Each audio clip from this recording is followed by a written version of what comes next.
Warning! The Stone Age Gamer podcast includes a lot of bad language. Cover your motherfucking ears.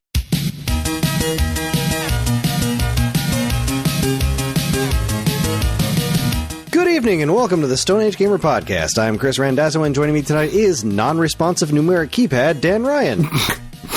I had no idea where you were going with that one, but yeah.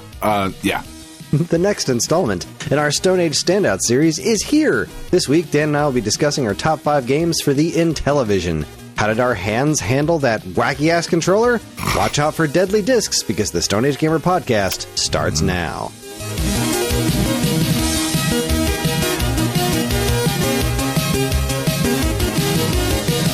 Hint, hint, wink, wink, nudge, nudge. Point. Hi, everyone. This is episode 606. It's the week of February 20th, 2026, and welcome. For anyone new here, this is the official podcast of StoneAgeGamer.com. Dan and I talk every week about what's happening in the world of video games from a retro gamer's perspective, as well as whatever the hell else is going on in our lives. Speaking of which, how are you doing? I'm fine. It's, there's not enough new snow for it to continue to be the amount of snow that's on the ground, and as cold as it is without any additional snow on top of it. And I feel sort of upset about that because it's still fucking everywhere. Like, the city is still a mess, but now it's just all gray and gross, and that makes me sad. Yeah, the snow situation is moving along pretty well here. We're just about out of snow. I don't think we're getting any this weekend. Oh yeah, I think I might be crappy and rainy. Let's see. I saw wintry mix a couple of days ago. Now that's moved off. Oh yeah, we're getting rain. That means this snow is going to be gone, which means I'll finally have sidewalks back so I can walk Hopper. He's been very unhappy with the snow because yeah, there are no sidewalks, and he's very confused on to where to poop. He's just having a hard time. I am too. So right now, according to Apple, which is not always very accurate, Sunday night into Monday, I'm scheduled for 1 to 2 inches, and then Wednesday. Yeah, you are. Yeah, that's right. A firm 1 to 2 inches. I'm on my way. Then possibly some on Wednesday, and then possibly some next Saturday and Sunday. That is what the Apple. Yeah, my Apple's just got Sunday's rain, Monday's winter mix. Are any sort of accumulations there? Yeah, like half an inch of sleet, and everything else on the forecast is just snow. So that's honestly fine by me because we're going to be well above freezing. Like, there's no highs of 30s for the rest of this week, which is great for me. I would appreciate it if the winter mix would come with presents. That's like, if they could mix some presents in, because, like, that's what it was supposed to be. I just wish the wintry mix was like, snow, sleet, $20 bills. Skittles, yeah, this is what I'm saying. Come on, man. Like, why does it always have to be the same mix, right? Like, come on, nature. You can do better than that. Jesus. Well, I mean, she's a woman, so, Jesus Christ. Well, look, we've got obviously a lot to discuss tonight. There are some fun things that need to be talked about, including that state of play. Yes. So I think we should just kind of get to business here. I think we should get started. And talk about the Intellivision. Let's do it. Yeah. So, let's just kind of shake things up a little bit here with the way we do this. What is your history with the Intellivision console? This week I played it a bunch. No, so like I had played it obviously, 30 years ago, 40 years ago, at this point. And I didn't know anybody who had one, I think I had gone to like some family friend's house and there was a video game system there and I played it and I was like, well, it's not as cool as like the Coleco, and like really never thought about it again. You know, none of my friends growing up were like Intellivision, like they weren't longing for the days of Intellivision, right? Like they weren't Intellivision sympathizers. Yeah, you know, like my one buddy was like a big Atari kid, you know, so like I would go over. That's where I played all the Atari games. So I went to my buddy Nick's house, but like I didn't know anybody that like still had an Intellivision set up, and it wasn't until years and years later through like, you know, talking to you and being like, oh, I guess I should check out this thing he fucking talks about every now and again, and then like shmemulating and whatnot. So yeah, really honestly just not a ton of experience with it. Same here. Intellivision's always been a blind spot for me. I never really knew it existed when I was a kid, because, you know, we're just kind of at the age where we're a bit past when the Intellivision was really being advertised. Yeah. So I learned about it, you know, when I got a bit older, when I worked at Funcoland, I was able to obtain my first Intellivision. I realized today that I currently own 5 Intellivision consoles. That's too many really Intellivisions. Because I have never played an actual Intellivision until today. Yeah. I amassed these things, and then I never turned one on. I have never actually played. I've played a couple of Intellivision games via shmemulation over the years. Yeah. Not for very long. But just because the console itself has never properly interested me. It's interesting from the standpoint of like this was a counterpoint to the Atari 2600 in a lot of ways. Right. The games themselves never really jumped out at me. So like I've played them on collections here and there and been like, yeah, I just don't know about this one. So today was my first time properly playing an Intellivision. I took one of my Intellivisions and I connected it and it didn't work. And then I took another of my Intellivisions and connected it and didn't work. And then I wound up using the so I've got 3 Intellivisions, one Intellivision 2 and one Telegames. What the heck's that called? The Telegames Super Video Arcade. Mm-hmm. The Super Video Arcade is cool because the controllers are detachable, which is nice. Whereas the regular one, they're hardwired. But I wasn't able to get it to read any of my games. Like I got that one to power on, but I couldn't get it to read games. I think if I had futzed with it a little bit longer, I would have been able to get it working. Because it seems to work fine. It's just, also the video signal was really poor because there's something with while the controllers aren't hardwired, the AV wire, unlike the regular Intellivision, is hardwired. So that one I just wasn't getting a good signal out of. So I wound up using my Intellivision 2, which one of the controllers wasn't working. So I took the controller from the Super Video Arcade and used that in my Intellivision 2. The video signal was great. I played it on my CRT back there. And that's the white one, right? The Intellivision 2, it's smaller. It's the white one. It's a really nice looking system. The discs on the controllers are much better when they work. They were the one wasn't working at all, and then the second controller was working pretty sporadically. I have to say that all in all, it was a pretty wretched experience. This is probably the worst controller I've ever held in my life. And while the games themselves, I played some games that I had a lot of fun with today. Yeah. Except for the fact that the controllers are just terrible. They're just absolutely awful. So I was able to play. I don't remember. Go ahead. I was going to say, I don't remember the ColecoVision number pad thing being nearly as bad as the Intellivision. It's not as the ColecoVision's much more solid. The controller is a lot more solid. These are very, very thin. Yeah. The weird membrane kind of number pad was not. It hasn't aged well, and I mean that literally. Like they just haven't aged very well. Yeah.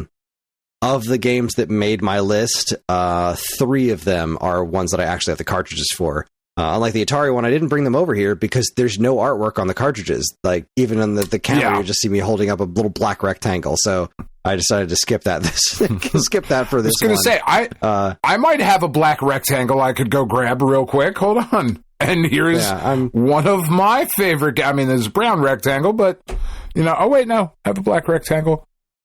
This for all you non-video people. I'm holding up. No, I'm not. Actually, I'm not even going to lie. It's fine. I don't have any black rectangles out here, I don't think. No. Anyway, doesn't matter. Fresh out of rectangles. Yeah, it doesn't matter. So, yeah, I can honestly say, having spent several hours with the with the Intellivision, I really don't care for it. And I don't see myself going back to it very often for the rest of my days. I mean, it's taken me all this time to boot up an actual Intellivision, and that controller is exactly as crappy as I expected it to be. But I really like the notion behind it with the overlays, because I have the overlays for all my games, and that was really cool. It was kind of cool because like on some things you put in the overlay, but you can't feel where the buttons are on the overlay. So you got to look down all the time to just make sure you're pressing in the right direction. And that was really kind of annoying for certain things. Like, it's a neat idea, the overlays, but I just don't know. I think this system was very ill-conceived. This controller was very ill-conceived. The system itself is very interesting. The way the games look, the way they sound. It was definitely more powerful than the 2600, though I think the 2600... I feel like a lot of the games that I played that were on this and 2600, I like the 2600 versions better. Yeah, that's fair, I think. But, anywho's, I am not a fan of the Intellivision, but it was a crazy good learning experience. Like, I played a bunch of games, I tried a bunch of things out. I tried a lot of games that I saw on, like the best of lists for Intellivision, and been like, yeah, I'm sorry, I don't like this at all. Like, there's a couple of like easy picks on mine, but there were a couple of ones that you would think would have been higher, or like that should have appeared on my list that just didn't, because I played them and I thought, this is fine, but yeah. So anyway, with that being said, do you want me to go first? Well, I was going to say, what letter does your first game start with? Mine starts with A. This is the one game that I knew for sure was going to be here when I started. Okay, well, you get to start us off then, because my first one is a B. What do you got? Oh. I'm pretty sure. Best. No, my A is Astro Smash. That's what I thought, yeah. I love Astro Smash. I love Astro Blast more, which is the Atari 2600 version of this game. Right. By M Network, which is technically Mattel.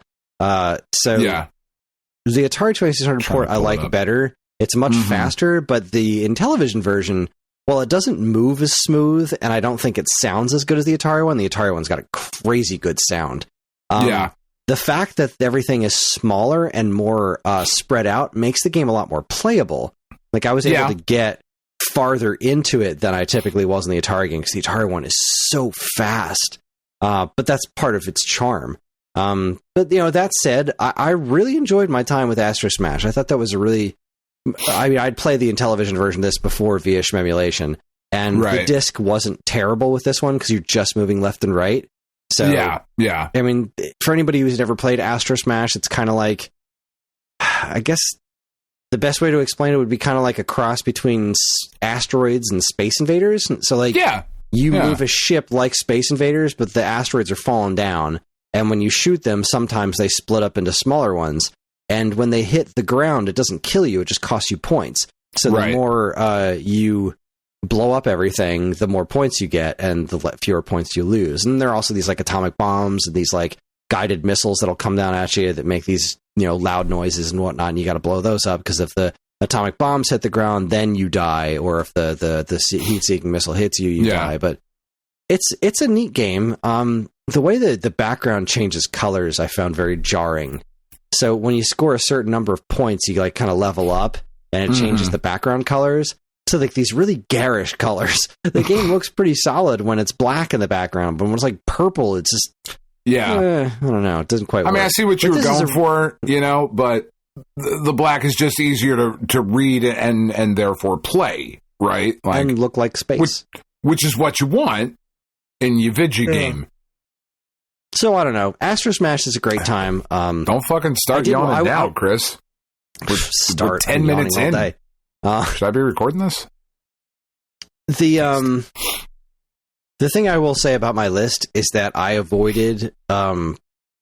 largely avoided multi-platform stuff, and not including stuff that started on Intellivision and then wound up getting ported elsewhere, like arcade ports. is something that I kind of avoided, and I suspect in a few seconds we'll be talking about. So why don't you go ahead and take your turn, and we'll go from there. Well, the first game on my list is one that prove you wrong, is actually one that I did just discover this week. Like I had just, for whatever reason, had assumed that it was just something very different than what it was and never really spent any time with it at all. But that would be iMagic's Beauty and the Beast. Oh, that's a good pick. I like that one. I considered it. It's pretty fun. Didn't quite make the base. Yeah, it's pretty fun. Like I had a good time with it. So I think it kind of gets unfairly labeled like a Donkey Kong like, and I mean I guess that is what it is, but it's also I feel like it's just a pretty different experience as you're playing through. It's so much faster than Donkey Kong. There is some similarity with the jumping over obstacles, but so for those of you who don't know Beauty and the Beast, you start off as a dude named Buford, which is like not enough people named Buford these days. There's just enough people named Buford, I believe. Whatever that number is, I think it's just not enough, if not high, if we're being honest. But your character's name is Buford, and you must scale up the old mutton building to rescue your girl Mabel from a. So he looks like Non from the Superman 2. Yep. That he does. That's 100% what he looks like. That is not what he is. He is a beast. He just looks like a big, bearded, burly Kryptonian. But he's holding your very blue girlfriend at the top of this building. But the gimmick here is that you only go up 4 stories at a time, and you can only go up levels when the window is open. There's not like ladders or anything.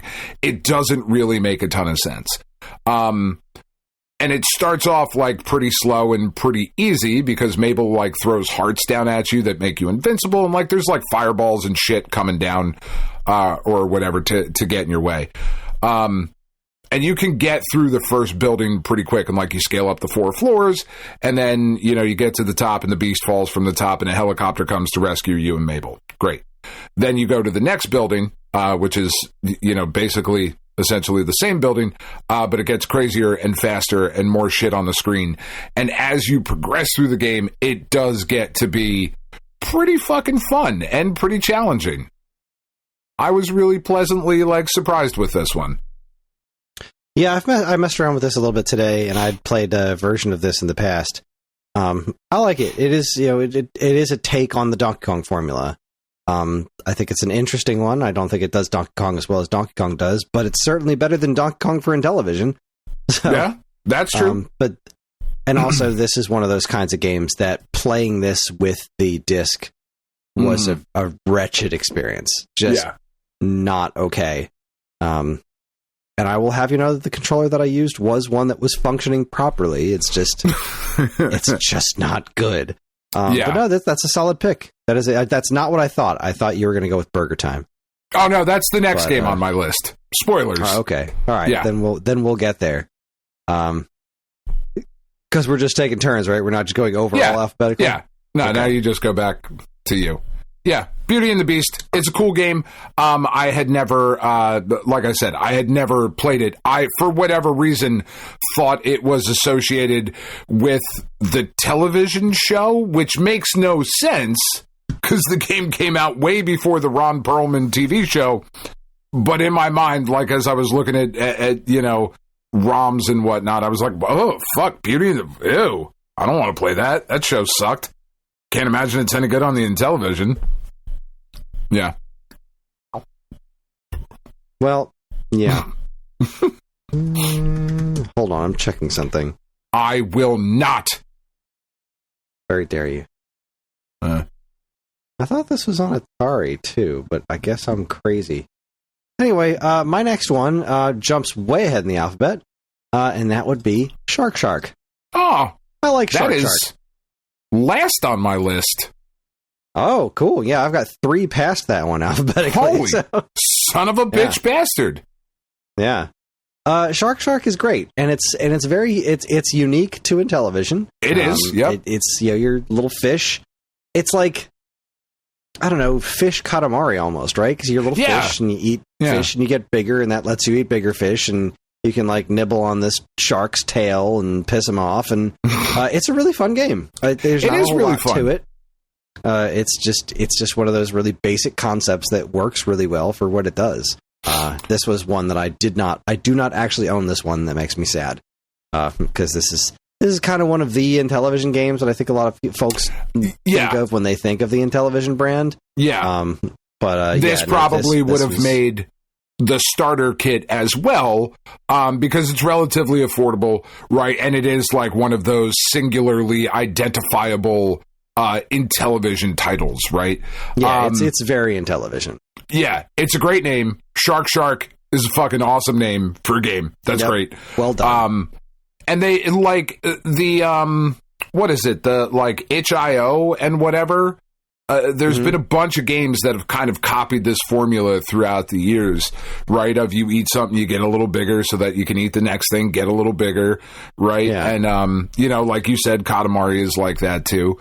I wonder if this is the start of that. Like, I can't think of an earlier game that utilizes that concept. I would have to imagine. I mean, this came out in '82. This was a Mattel game from 1982. I would have to imagine, right? I'd be very curious to see if I could find an answer to that. Not right now, obviously, but it's also a pretty, for the time, for 1982, it's a pretty good-looking game. Like, all of the different little aquatic creatures and whatnot, like, they all are pretty identifiable to what you're not, like, really stretching the imagination to be like, well, I think those things are, a lobster. Like, no, it fucking looks like a lobster.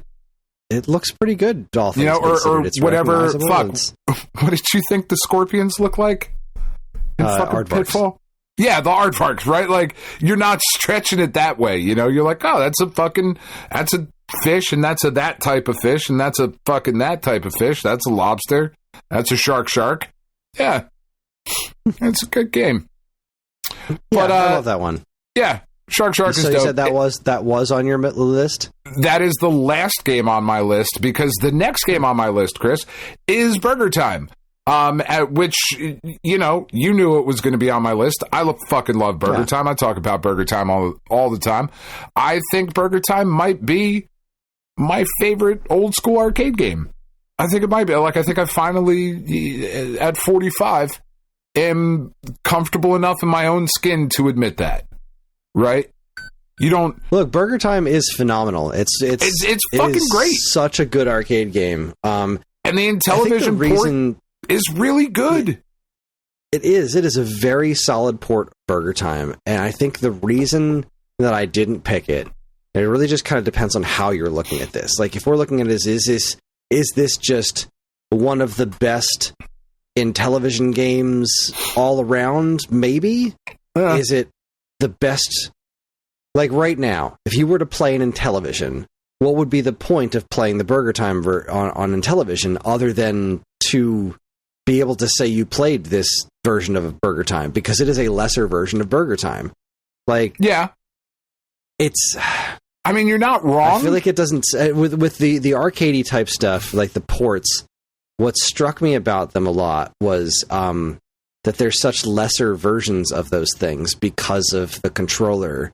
Like, if I'm gonna play an Intellivision, I might consider playing Burger Time, but at that point, why am I going to play Burger Time here when I could play the arcade version, right? Because that's readily available in the world now. Yeah. The NES version, which is far better. Like, there are just so many better ways to play Burger Time.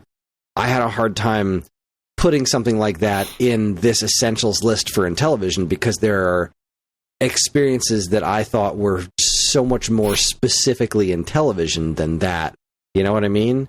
I do get that. I'm not saying that. I'm not saying you're wrong. I'm just arguing why that didn't make my list. So, like, with Atari, yes, there are other ways to play California games, but the Atari version of California Games is specific to the Atari 2600. Same with Junior Pac-Man. Like, yeah, I could play the arcade version of Junior Pac-Man, but it is very different from the 2600 game, which I think is better. So that's kind of why those landed there. Whereas this one, I just kind of stuck with things that scream Intellivision specifically to me. I get that. That said, this is a great port of Burger Time. It's a great port. Looks the part. It sounds the part. It sounds good. It does control pretty well. Everything you just said, you're not going to like the next game on my list either, then. Well, that's not to say I don't like it. I love Burger Time. I wish it was better at Burger Time. But I do want to get better at Burger Time. I hoard pepper. Like, I'm always so afraid to use the pepper because you have such limited ammo. So I end up hoarding pepper, and then like I also am always going for the trick where if you like flatten an ingredient while an enemy is walking on it, the whole thing goes down. So I'm always aiming for that. I'm very impatient in that respect, and way too patient in the pepper hoarding department. Like, and then I wind up just dying because that game just doesn't like me. And the second stage gets so much harder. I don't remember this is that we're in the Intellivision one. Because like the first stage is just a rectangle, and the second stage it comes down to that funnel, and like so you got to start like I got to get out of here immediately, or I'm going to get trapped. Like, there's a lot of bullshit right from jump, right out of the gate. Yeah, love it. Good pick. Yeah, I like it. All right, my third game, I kind of feel like is I don't know. I love this game, and I've always liked this game. This is another one that I've played via emulation in the past, and I booted it up today just to see if I still liked it. I was like, yeah, no, this is great. It's Snafu. I didn't get to Snafu. Tell me about Snafu.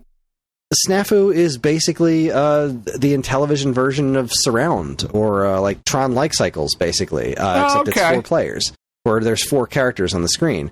And you just you are a line, and you draw a line, and then you want to basically not touch anyone else's or your own line, and so you just kind of race around and try to trap your enemies and call it a day. It's a very simple concept, but it's extremely fun.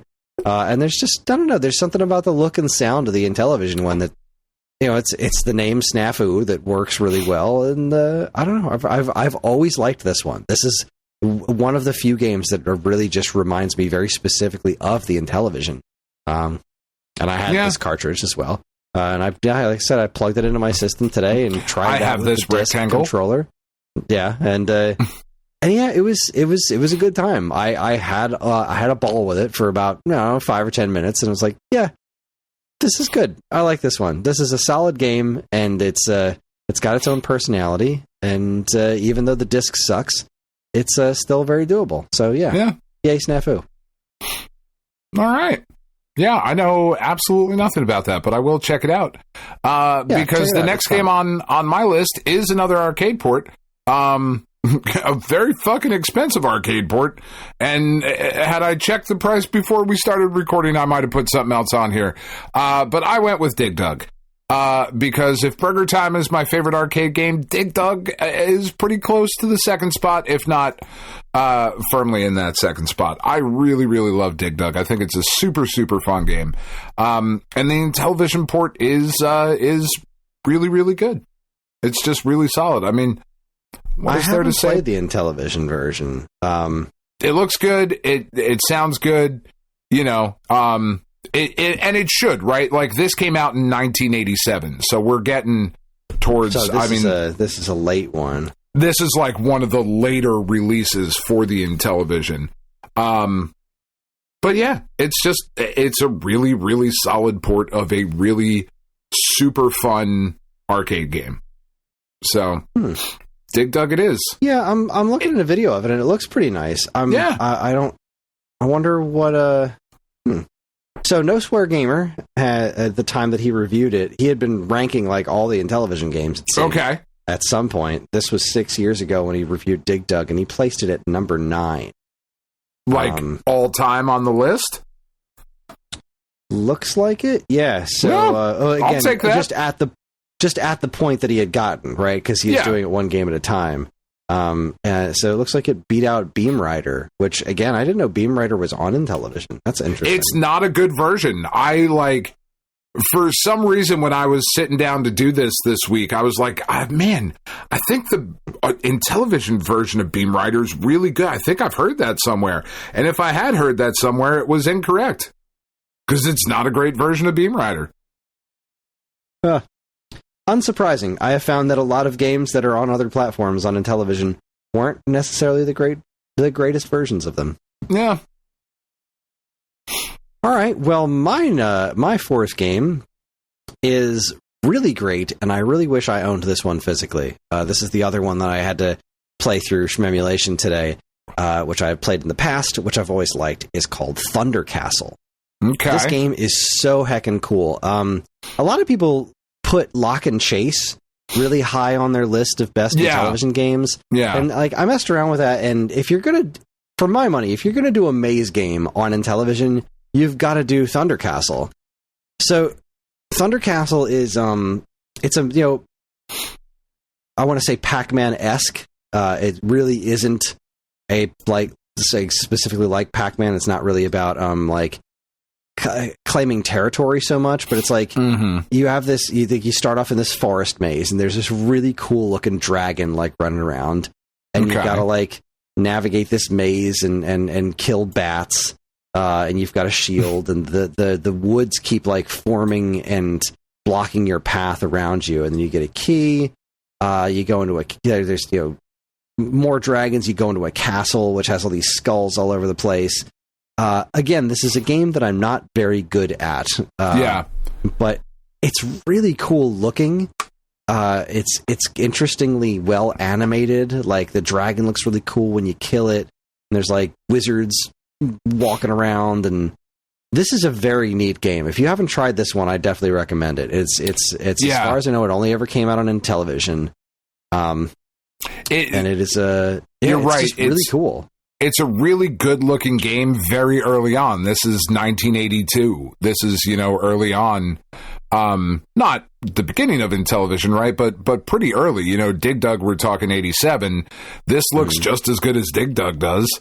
I think, it's a solid looking game. This is one where I so inclined to play more Intellivision games, and I don't think I'm going to be. This is one that I think I would spend some more time with. I don't think I felt enough from it to be yes, this should be on my list. Yeah, no, this but it is very cool definitely looking. On my list. Apparently, this got ported to the Xbox 360 at one point. Really? Huh. Yeah. So this was son of a bitch bastard. Yeah, it was originally developed by Mattel. Let me see. What is the 361 one? Is the same? Oh, there's no screenshots of the 361 on Moby Games. It's one of the. It's just a fascinating little game. It's a really fascinating game that on another platform, I would spend more time with. There was an with Intellivision a different Evercade, controller. There's an Arcade cart with Intellivision stuff, which I'm pretty sure has this on it. This is a solid and interesting old game, which it's just very unique to the Intellivision. It just screams that system to me.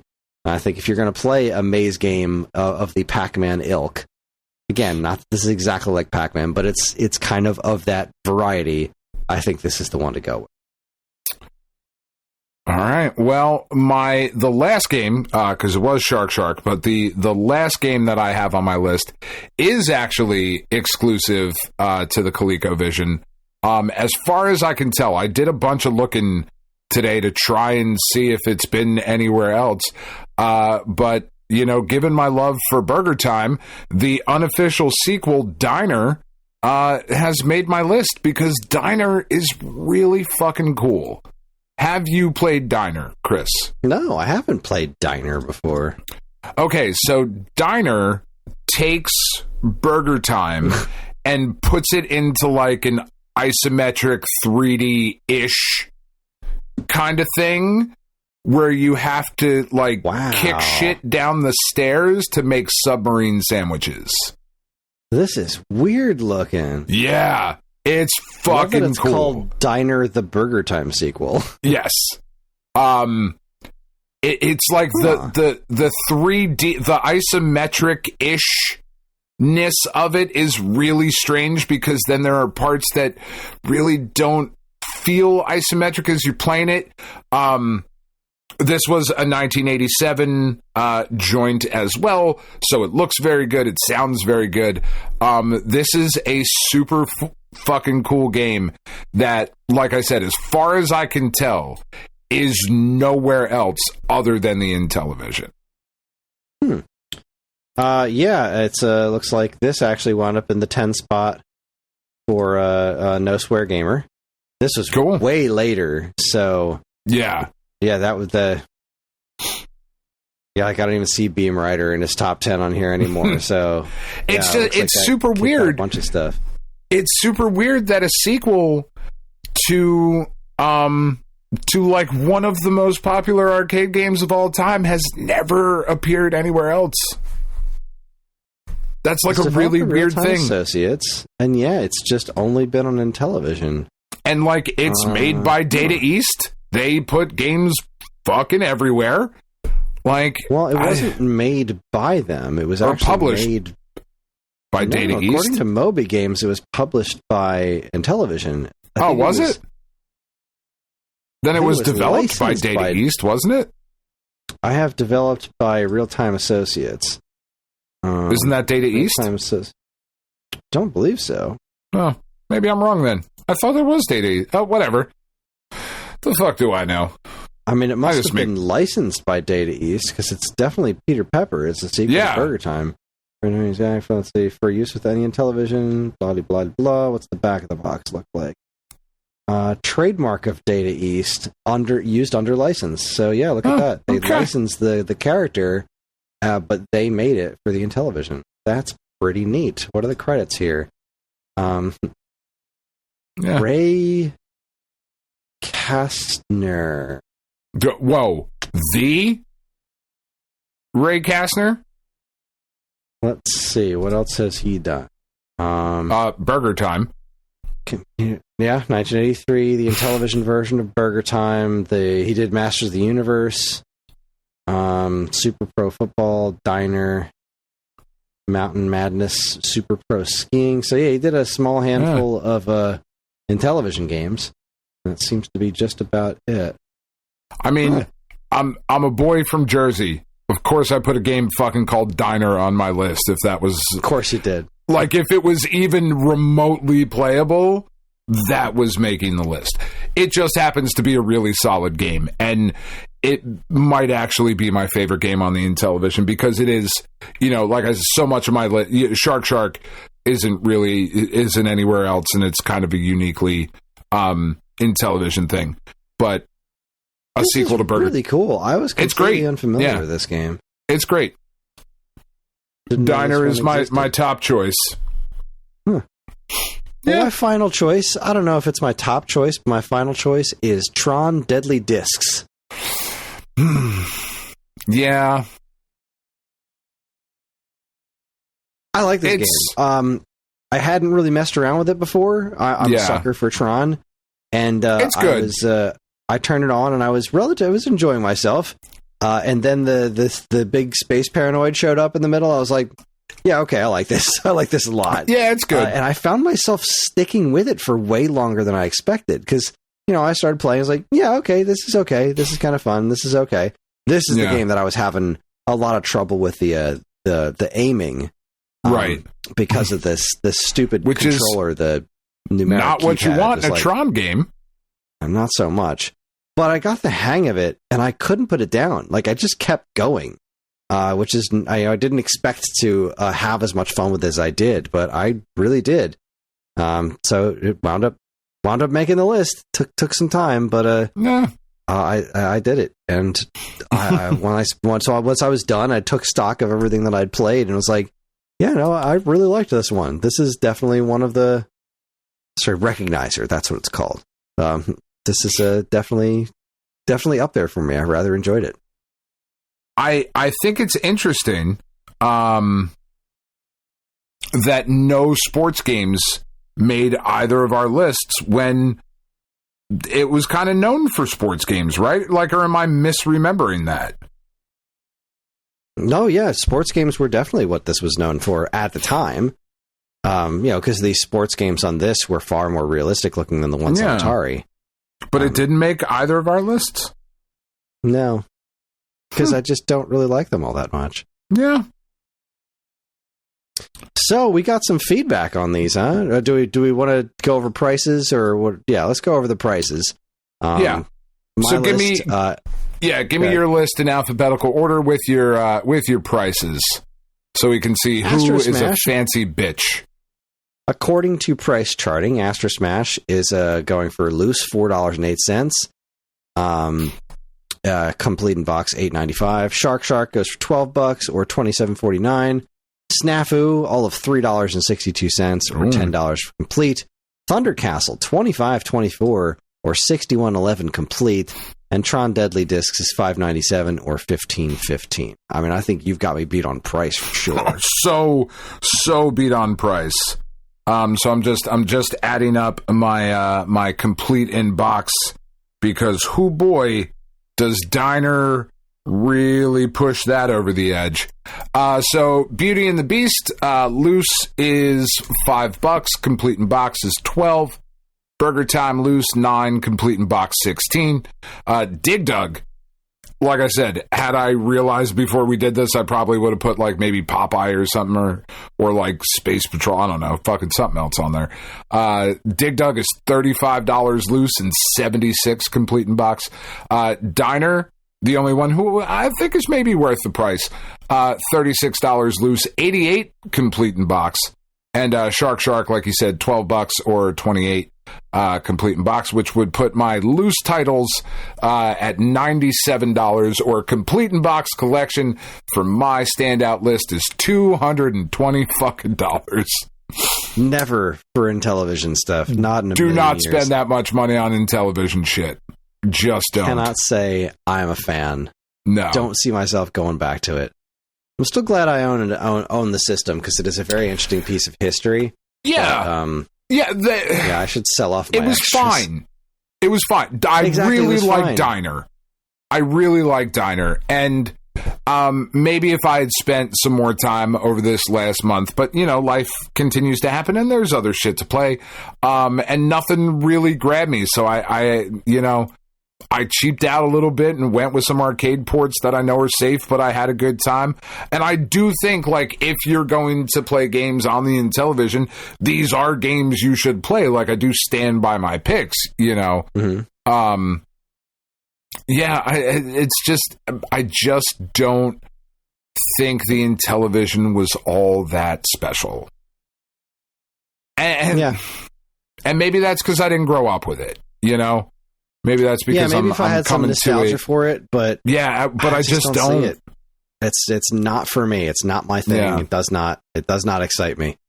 But I am really glad that we did this. Like, I had a lot of fun figuring this out and hooking the old Intellivision up and finally giving it a proper go and experiencing this, blank spot in game history. And I played a bunch of games, because I have a lot of Intellivision games.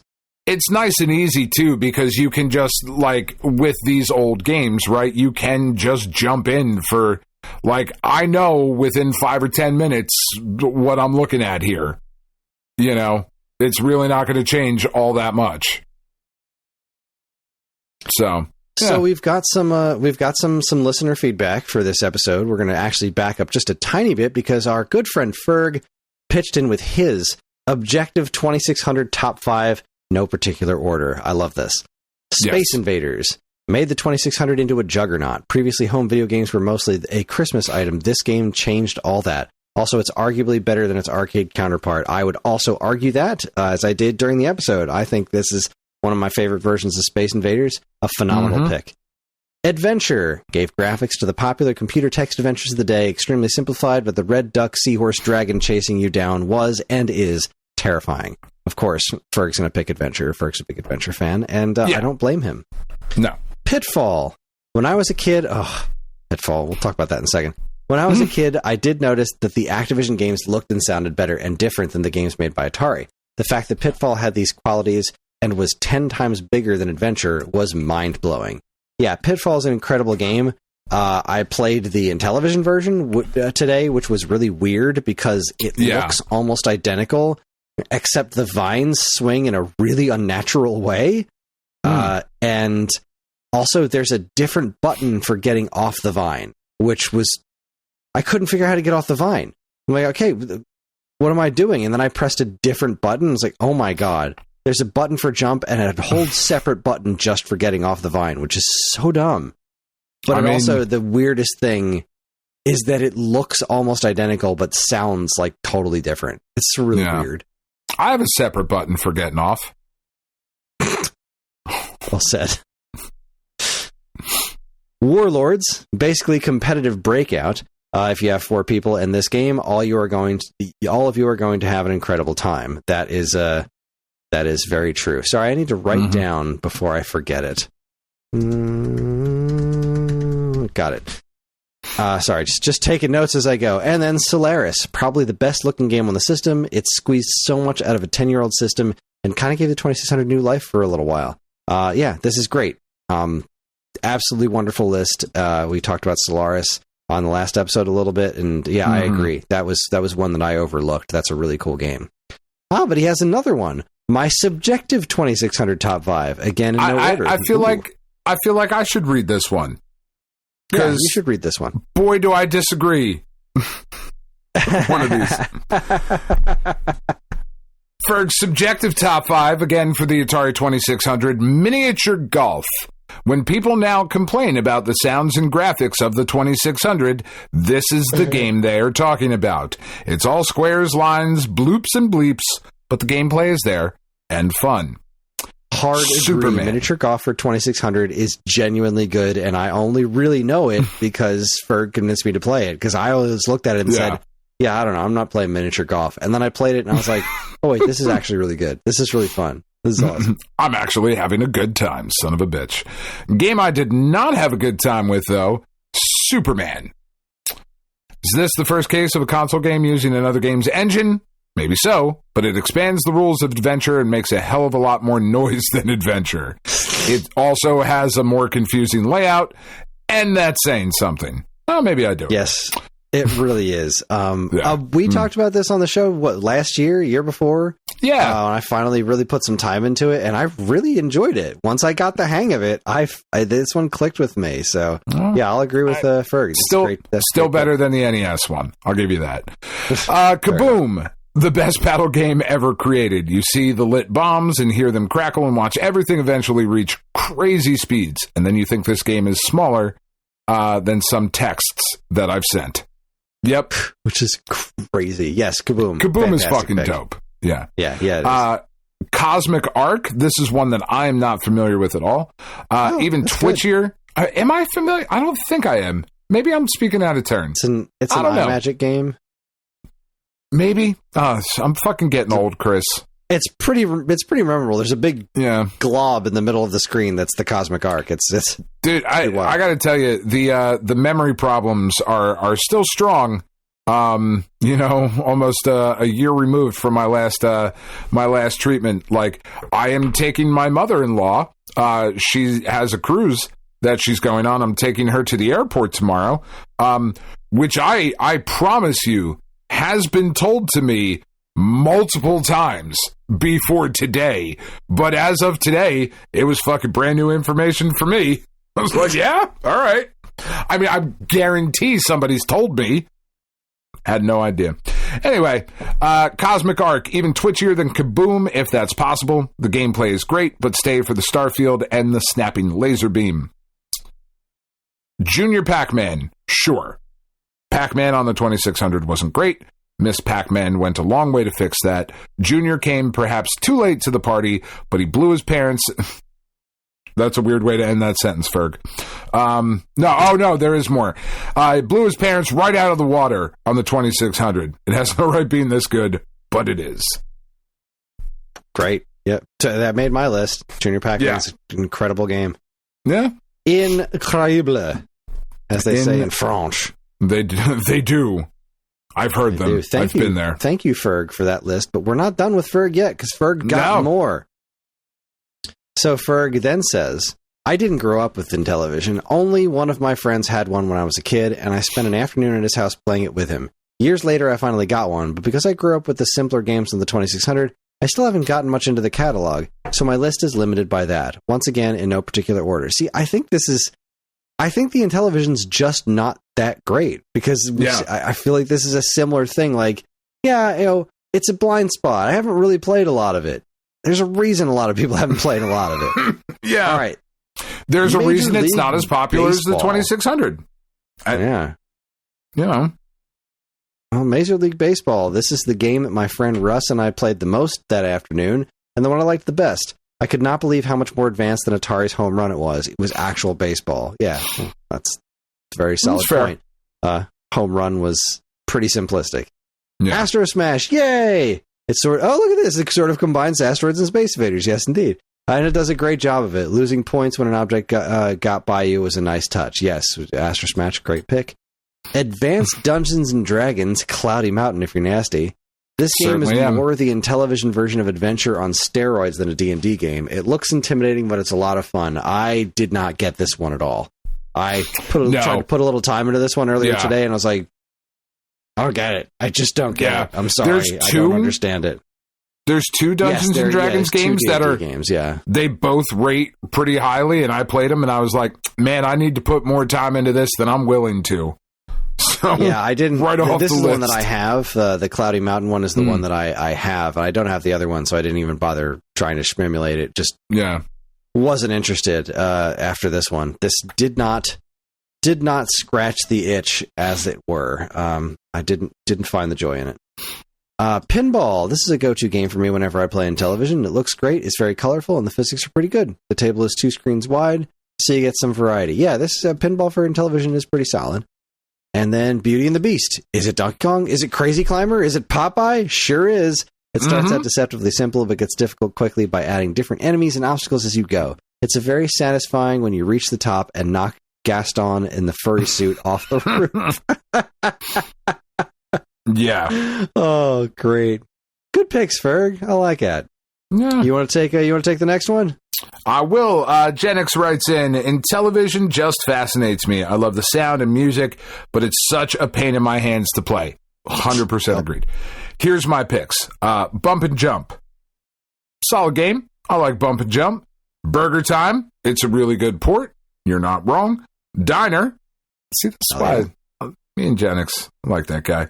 Tower of Doom, a really cool game that's similar to Advanced Double and Dragons Cloudy Mountain, but switches from maze view to like a 1v1 action segment for the fights. Thunder Castle kind of plays like Pac-Man with the mazes, but the maze walls change. The music is why I put it here. It is so impressive. That is a solid list. The music. Thunder Castle's music is like classical music, like actual classical music that's just Intellivisionized. It's really wild. Yeah, it's pretty cool.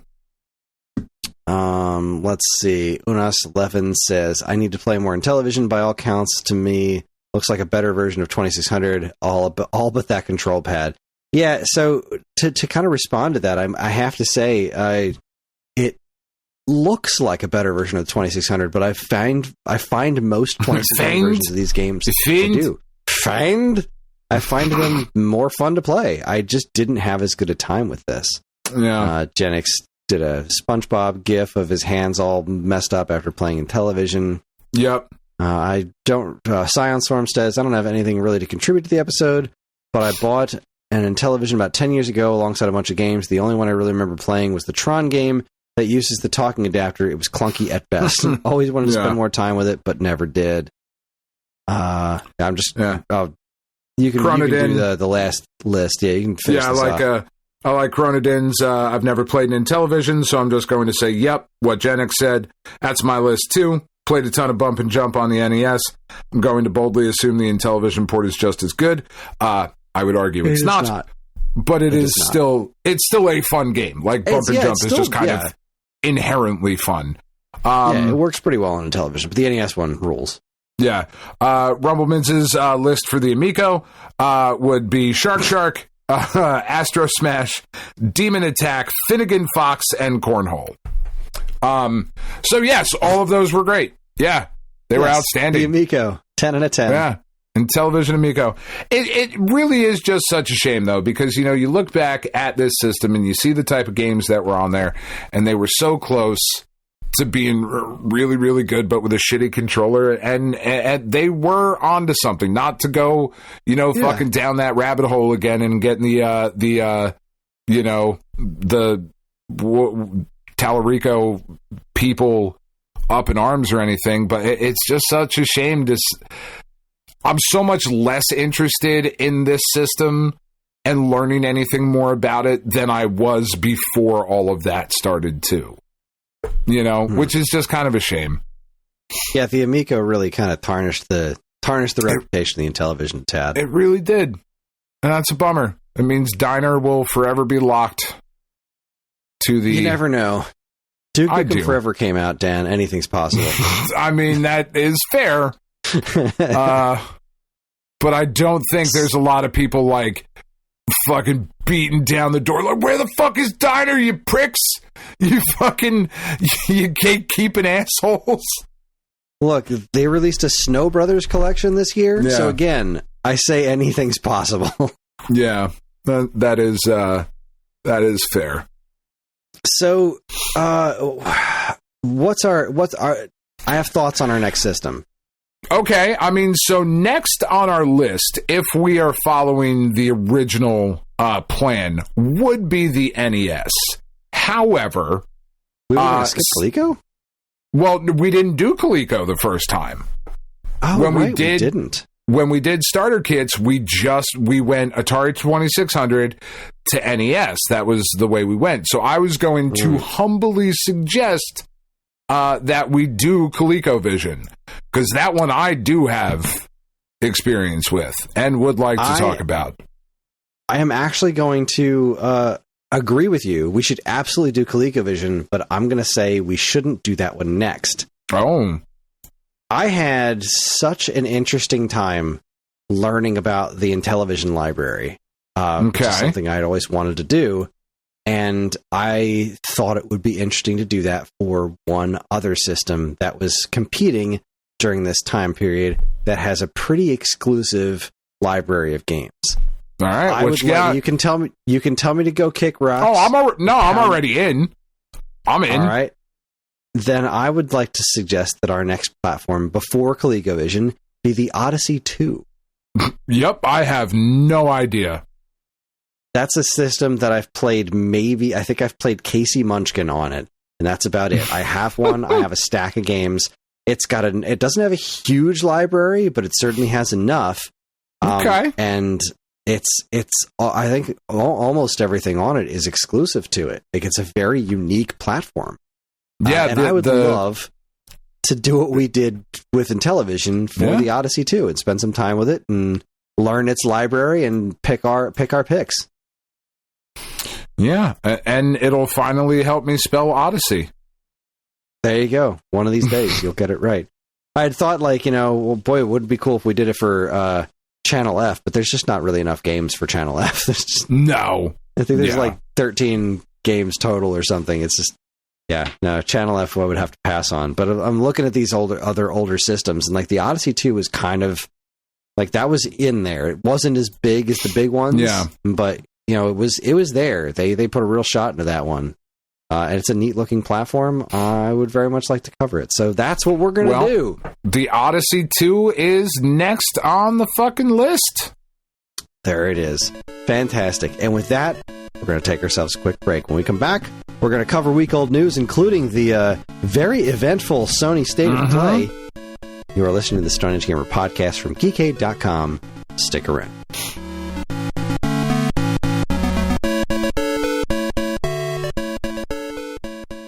Do you miss the days when you'd get a fresh issue of Nintendo Power in the mail every month? It was stacked with reviews, previews, and all manner of cool new stuff about the world of Nintendo, and it even came with a free poster.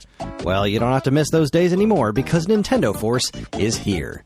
Functioning as a spiritual successor to Nintendo's classic magazine, Nintendo Force is staffed with top-notch writing talent, and me for some reason, to deliver fresh new reviews, previews, and more right to your door every other month. And yes, posters are still included, except ours are double-sided. So if you want the thrill of learning all about the world of Nintendo in physical format, head on over to NintendoForceMagazine.com and learn all about it. Nintendo Force Magazine, the force of Nintendo fans.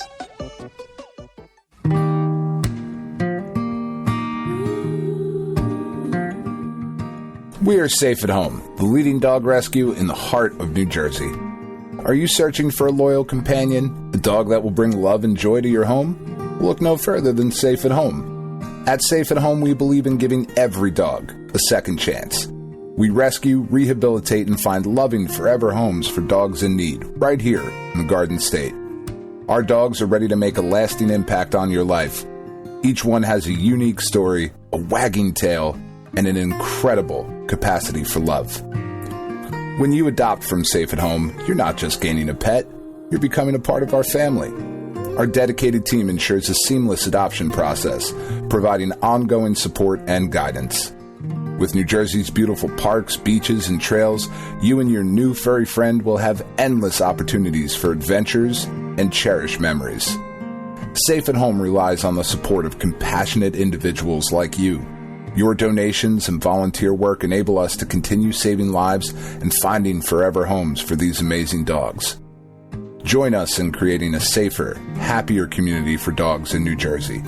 Together we can make a difference and give every dog the chance to feel safe at home. Visit our website or call us now to learn about how you can be a part of the Safe at Home mission. Safe at Home, because every dog deserves to be loved and protected. www.safeathomerescue.org.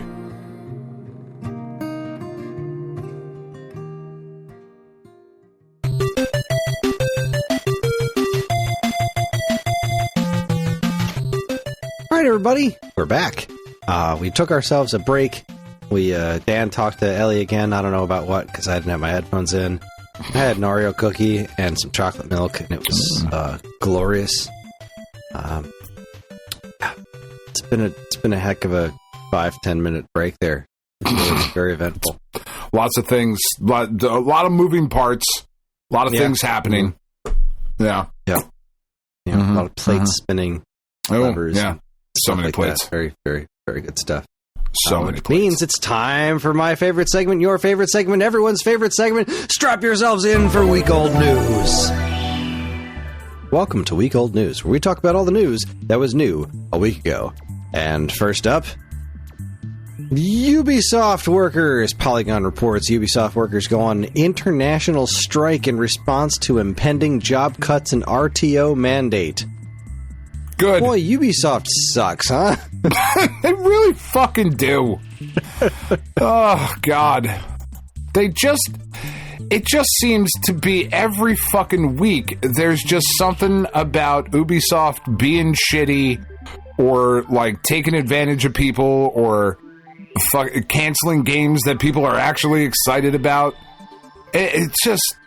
I think we can all say that the French are terrible. And this is just further proof. I'm not going to argue with you on that. I like their toast. Yeah, their toast is okay. Their fries are average. How dare you? Their toast is okay? Yeah, their toast is okay. What kind of French toast are you eating? French toast is amazing. French toast really is the cat's pajamas. Fries are good, but I prefer Freedom fries. 100%. I prefer loaded potato skins, thank you. Like a real American. Put more bad shit on top of that. Remember when that actually happened? Freedom fries? Yeah. That should have been a sign of things to come, right? It was. I think I remember some of us saying back at the time of like, oh, fuck. We really are this stupid. God damn it. That's going to come back. So here's the deal. Bite us in the ass. I'm going to read the next one because you need to read the one after that. Okay. So GameSpot reports Uwe Ball is making his own new House of the Dead movie and wants you to pay for it. I didn't get any farther than that. Because Uwe Ball has made some terrible movies, including, from what I've come to understand, a pretty terrible House of the Dead movie. And now I believe that there's a real House of the Dead movie coming out, and Uwe Ball is just like, nah, screw it. I'm going to make my own with Coke and hookers. And you're going to pay for it. Kickstart this thing. Is it Kickstarter, or what's he using? It doesn't matter. It's going to get funded. It's pissing me so off that I would say, give us the money, produce the film with us, buy some of the perks, Ball said in his signature unfiltered cadence. We will really compete with that other movie. Ball characterizes his 2003 movie as, quote, the most hated video game movie ever that turned into a total cult classic.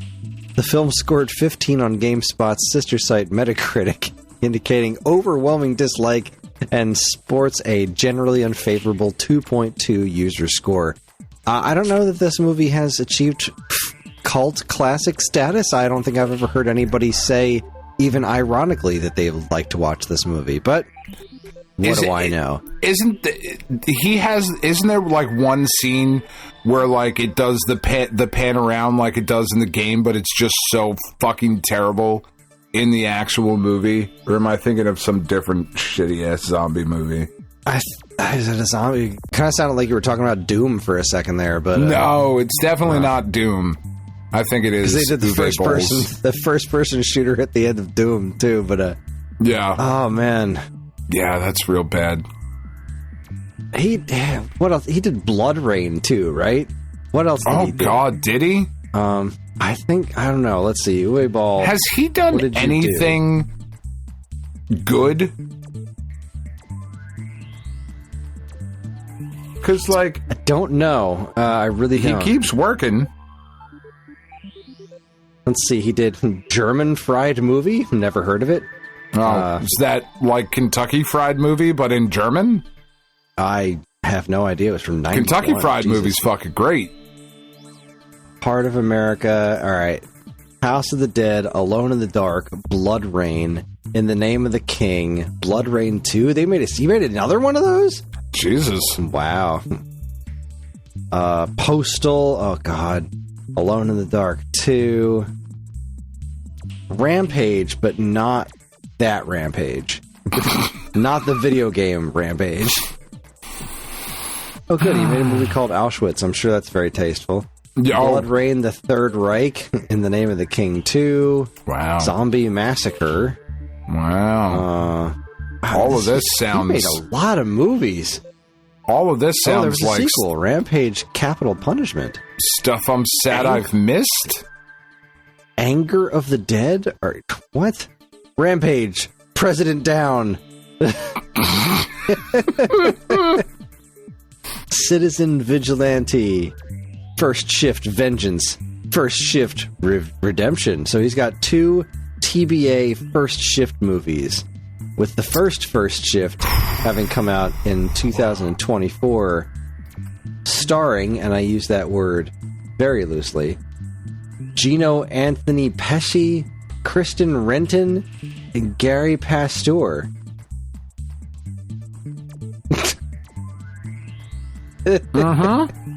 Look, I've never made a movie. Well, I've never made a theatrical movie, so he's got one up on me there. But, he does. He does. You do have to wonder how this kind of thing just keeps on happening.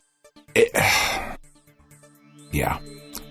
This is more than enough time spent on Uwe Boll because, Chris, this is actually enough. Genuinely exciting. Our friends over at Toy Arc report that McFarlane Toys has grabbed the Sony Games license. So pretty famously, Todd McFarlane has been making action figures, really, really nice action figures, for a very, very long time, right? McFarlane Sports Picks, Movie Maniacs. More famously, over the last few years, he has been doing the DC figures, which I think are all upstairs. I don't think I have any McFarlane DC figures down. Doesn't matter. Whatever. No, actually, there's the Jokers over there. It's fine. He has lost the DC license back to Mattel. Mattel was making DC figures for a while.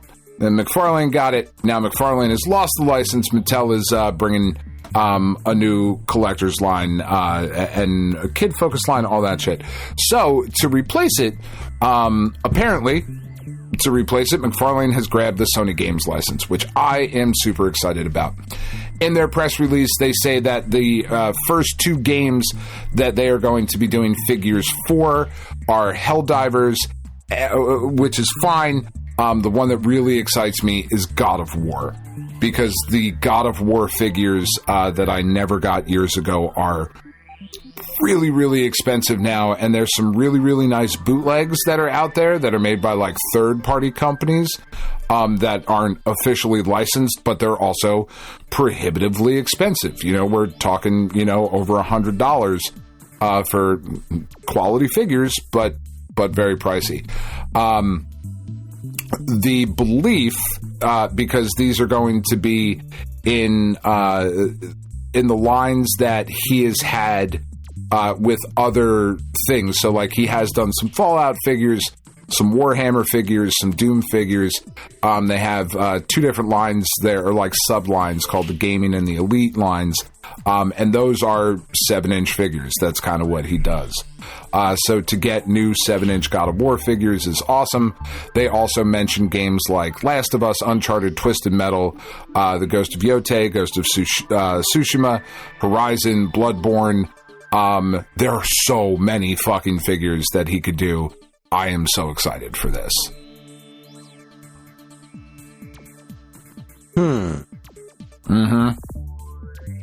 I just keep thinking of Parappa the Rapper. I was going to say, so what? They would be flat. If McFarlane Toys could make one PlayStation line that you would be excited about, what would you want him to do? That's tough. I have a couple of the Totaku figures. I have them behind me. Yeah. I love the Lemming that they made, but I don't know that I need more Lemmings figures. Right. Boy, what PlayStation property would I love to have an action figure of? I would love a really nice Nathan Drake. The NECA one is great, but it's more expensive. Sometimes, you can find it sometimes cheaper now, but it's definitely not something. It's not so good that I want to drop the money on it. It's the same thing with the God of War figure. Let me see. Let's do a little. It would be really cool to have a Blasto. Blasto would be really cool. Yeah, so I'm looking on a couple different places. Some of these look Gran like Turismo. yes. Give me some of these articulated Gran Turismo figures. Some of these look like bootlegs. Some of these are not complete. They're missing some of the accessories or whatever. But on eBay right now, a complete NECA Nathan Drake with all the accessories and shit, it's $125. Yeah, a Nathan Drake would be pretty cool. I think Sony technically owns Qbert now. I'd buy that. Would be something. SingStar. SingStar would be really nice. Now, I think I'm not the hugest fan, but Sly Cooper, Jack. I was just going to say Sly Cooper. I think could be really cool. Sly Cooper figures would be neat. Sly Cooper would be really fun. I do think Blasto would be cool. I think Medieval would make for an awesome figure. Yeah, but I'm looking down their list of IP that I put together for my PlayStation report stuff, and I don't see anything here that I like enough that I would buy figures for. If I'm being real here,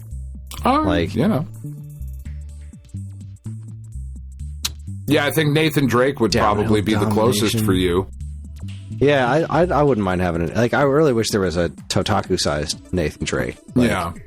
I would like that, because I bought the, Aloy. I think Horizon would do really well with that kind of stuff. Yeah. Horizon's the perfect pick for it. The Aloy Totaku is not great.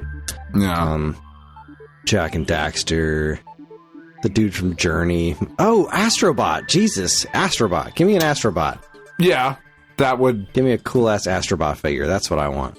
That would definitely work. Yeah, regardless, I think this is great news. I think getting more quality video game figures out into the world is a good thing.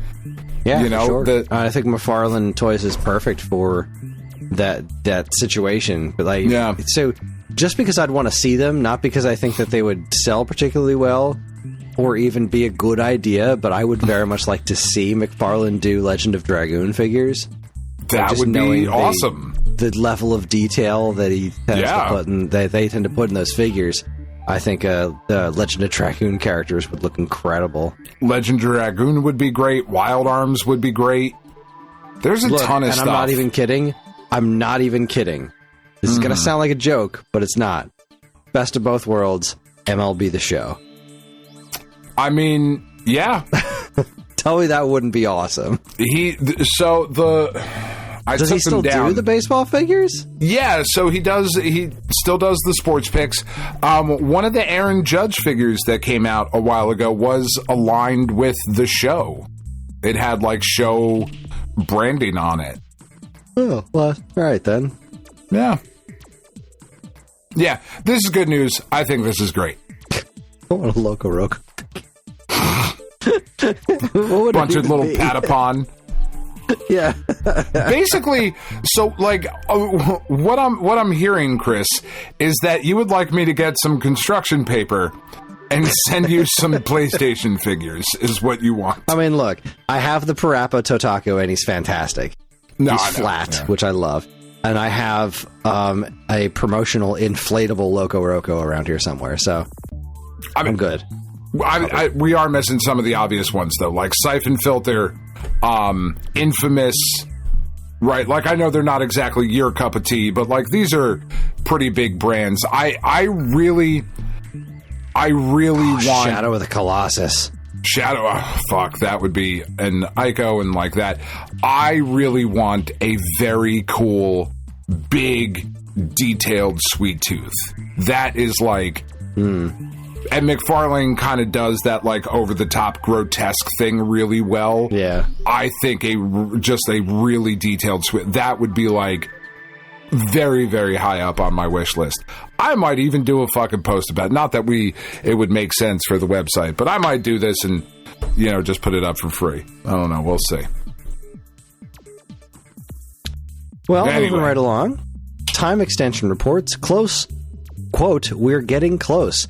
Hyperkin's much-delayed portable Genesis, the Mega 95, inches toward release." They showed this thing off, I want to say, 2 years ago now. 3 years ago? At the start of 2024.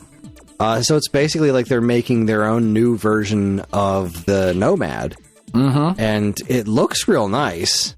It's got a great-looking screen on it. Yeah. And apparently they've just been trying to nail a couple of bugs and problems that they were having with it. Company revealed that after a lot of testing, iteration, and late-night problem-solving, we believe we found a solution to the obstacles that were holding the Mega 95 back. Things are finally moving in the right direction, and we're nearing the next big milestone. This thing looks neato. I think the biggest thing for this, in addition to being a portable Genesis, is that it is also able to be plugged into your TV. So just like a Nomad. Yeah, you really are getting the best of both worlds with this. And Hyperkin makes good shit. I know they're not the top. We were talking about this a couple weeks ago, I think, on the show, right? They're not the, tippy top that they used to be. A lot of companies have come after them, but they still make really high quality products. They do. They're capable of lots of good stuff. And this is basically the Nomad. I have to wonder if it has a controller port like the Nomad does, because the Nomad you plug into a TV. The Nomad was a portable Genesis. Just plop your Genesis cartridge in there and go. Yeah, it's neat. I'm glad it's coming along. I'm glad they haven't given up on it. I'm glad it's still cooking. Let them cook. This next story is something that I'm super fascinated by, and this I think is really, really cool, and I want to know more about it. Time Extension reports that this is the best way to play fan translation on original hardware we've seen so far. For most people, emulation is the best way to experience unofficial localizations. I certainly know that's how I've played through certain games, in the past that don't have official translations. However, if you want to make things as authentic as possible and use the original cartridge, then Delta Island's Delta PCB SNES translator is one of the most impressive solutions yet. It is a 100% reversible translation option that lets you patch in alternate language options on your original cartridge. They then go to show some of the specs and some of the things that it does. This is really cool. This is really, really cool. It looks like it is going to be per game, right? That's kind of what I'm seeing here. So right now they have one for Chrono Trigger, and it is right now it looks to be about $25. Delta Island, it is a British site, so it's 24.90 pounds. I don't know exactly. I think that's like about $25, right? Sure. I don't know. This is really cool. Let's go with yes. Yeah, no, this is really cool. That is really cool. I think this is, this is certainly a much more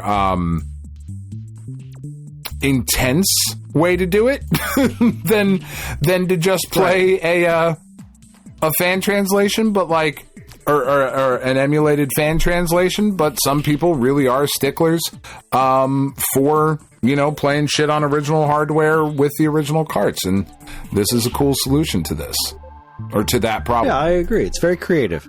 Yeah. Speaking of translations, I know this isn't a very big news story, but it made me happy. Time Extension reports you can now play the 1986 Famicom Disk System version of Konami's Moero Twinbee in English.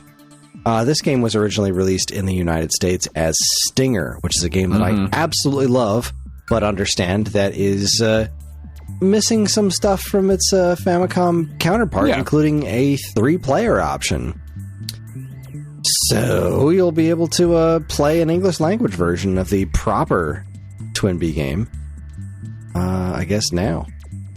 Which is great. That's awesome. Yeah, that's all. Very, very cool. Go Nintendo reports that somebody gave out their 2025 Game of the Year awards later than we did, which is pretty cool. DICE, the 29th annual DICE Awards, which were presented at the Academy of Interactive Arts and Sciences. It's a big like industry gathering thing, and they give out a bunch of awards. Unsurprisingly, Game of the Year, Clair Obscur, Expedition 33 just continues to dominate. That got Game of the Year, Outstanding Achievement in Art Direction, Achievement in Story, Role-Playing Game of the Year, Achievement in Game Direction. Like, it got a bunch of awards.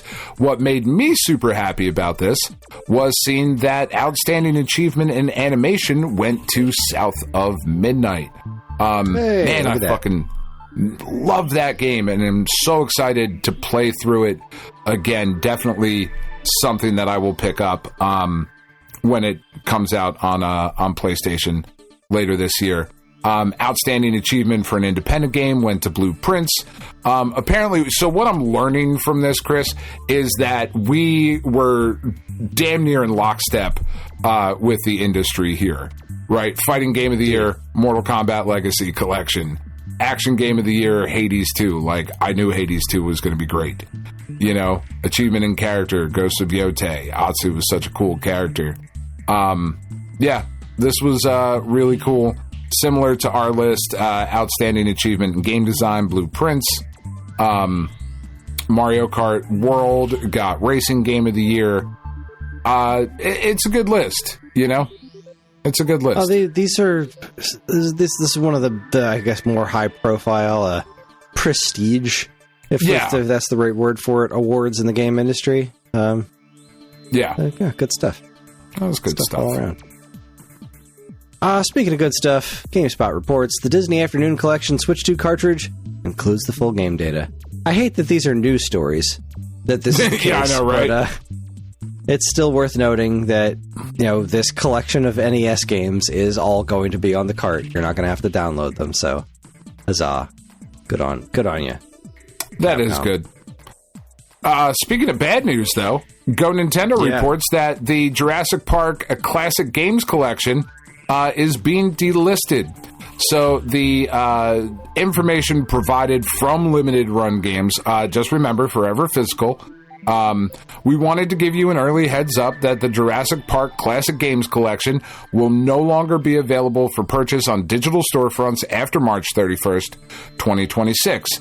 If you already purchased the game, don't worry, you'll still be able to re-download and play at any time.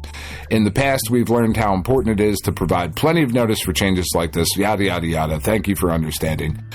So they are removing it from digital storefronts. What they cleverly don't add in there is that they will also no longer be printing physical copies. Which is why I was shitty about the forever physical part. No, I am sure. Dan, they're called limited run games. They always do limited runs. It's right in the fucking title. I understand being shitty about the forever physical thing, but they've never done multiple printings of things. They're literally called limited run games. Let me be shitty about it. I am sure this has to do with licensing. This isn't a shock at all. This one was never going to stick around. No, it definitely It is a wasn't. little odd that it's only 2 years, but it's the Jurassic Park license, and they, dipped into the Super Nintendo and Genesis stuff. Yeah. The fact that this existed in the first place was kind of a miracle, even though these games aren't spectacular. No, so they definitely aren't. I'm probably aren't. going to wind up picking this up before it goes off the market, because, they'll keep this out there. I'm not going to buy a physical version of this because I have these games physically already. I have the Super Nintendo one, the Genesis one, Chaos Continues for Super Nintendo, and Rampage Edition on Genesis. I think the only one I don't have here is the Game Boy Jurassic Park, which who the fuck cares? Well, you do now because you can't have it any... No, I'm just kidding. So, I mean, this is it's I'm just being an shitty, unfortunate reality thing, just to be shitty about it. But this come on, there's plenty of things to be legitimately shitty for the limited run games for. We don't have to make shit up here. Yes, we do. This is plenty of dumb shit on their own. Stop it. This is a podcast.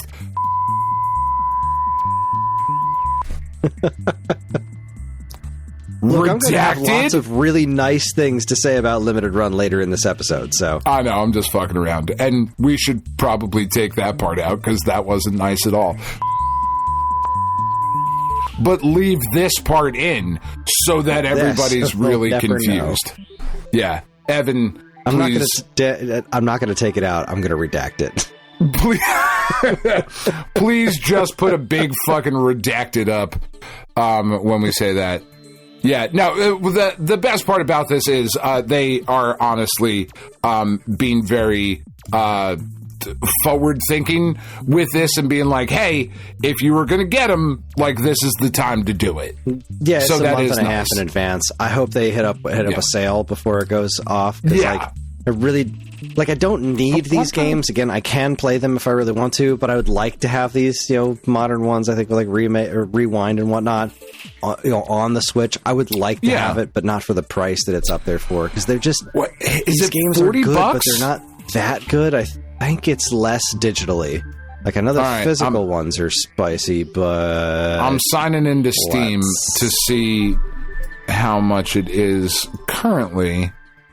Jurassic Park is $30.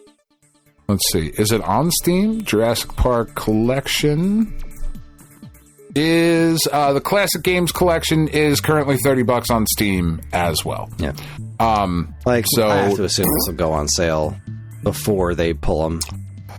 You would hope so. Yeah. It's wild to me because right now on Steam, the Jurassic Park collection is $30. Or for $40, you could currently get Resident Evil's 0 through the Village DLC. The whole fucking thing for $40. So yeah, these are these. That's a much better deal. They're a hard sell at $30. Like, they're not bad games. And I was obsessed with the Super Nintendo Jurassic Park. It has an incredible soundtrack and is really ambitious. Sure. But that being said, the year of our Lord 2026 is not something I plan on doing a lot of. And I wish I liked the Genesis games more than I do. Like, I thought they were pretty neat back in the day, but yeah, I don't know, man. Yeah. Still, that's a thing that's happening. Not surprising, but it still kind of sucks. Limited run is the worst. Anyways, they hate you. They do, but still. Yeah, I don't know. Pokemon Go dev removes Pokestop from Epstein's Island.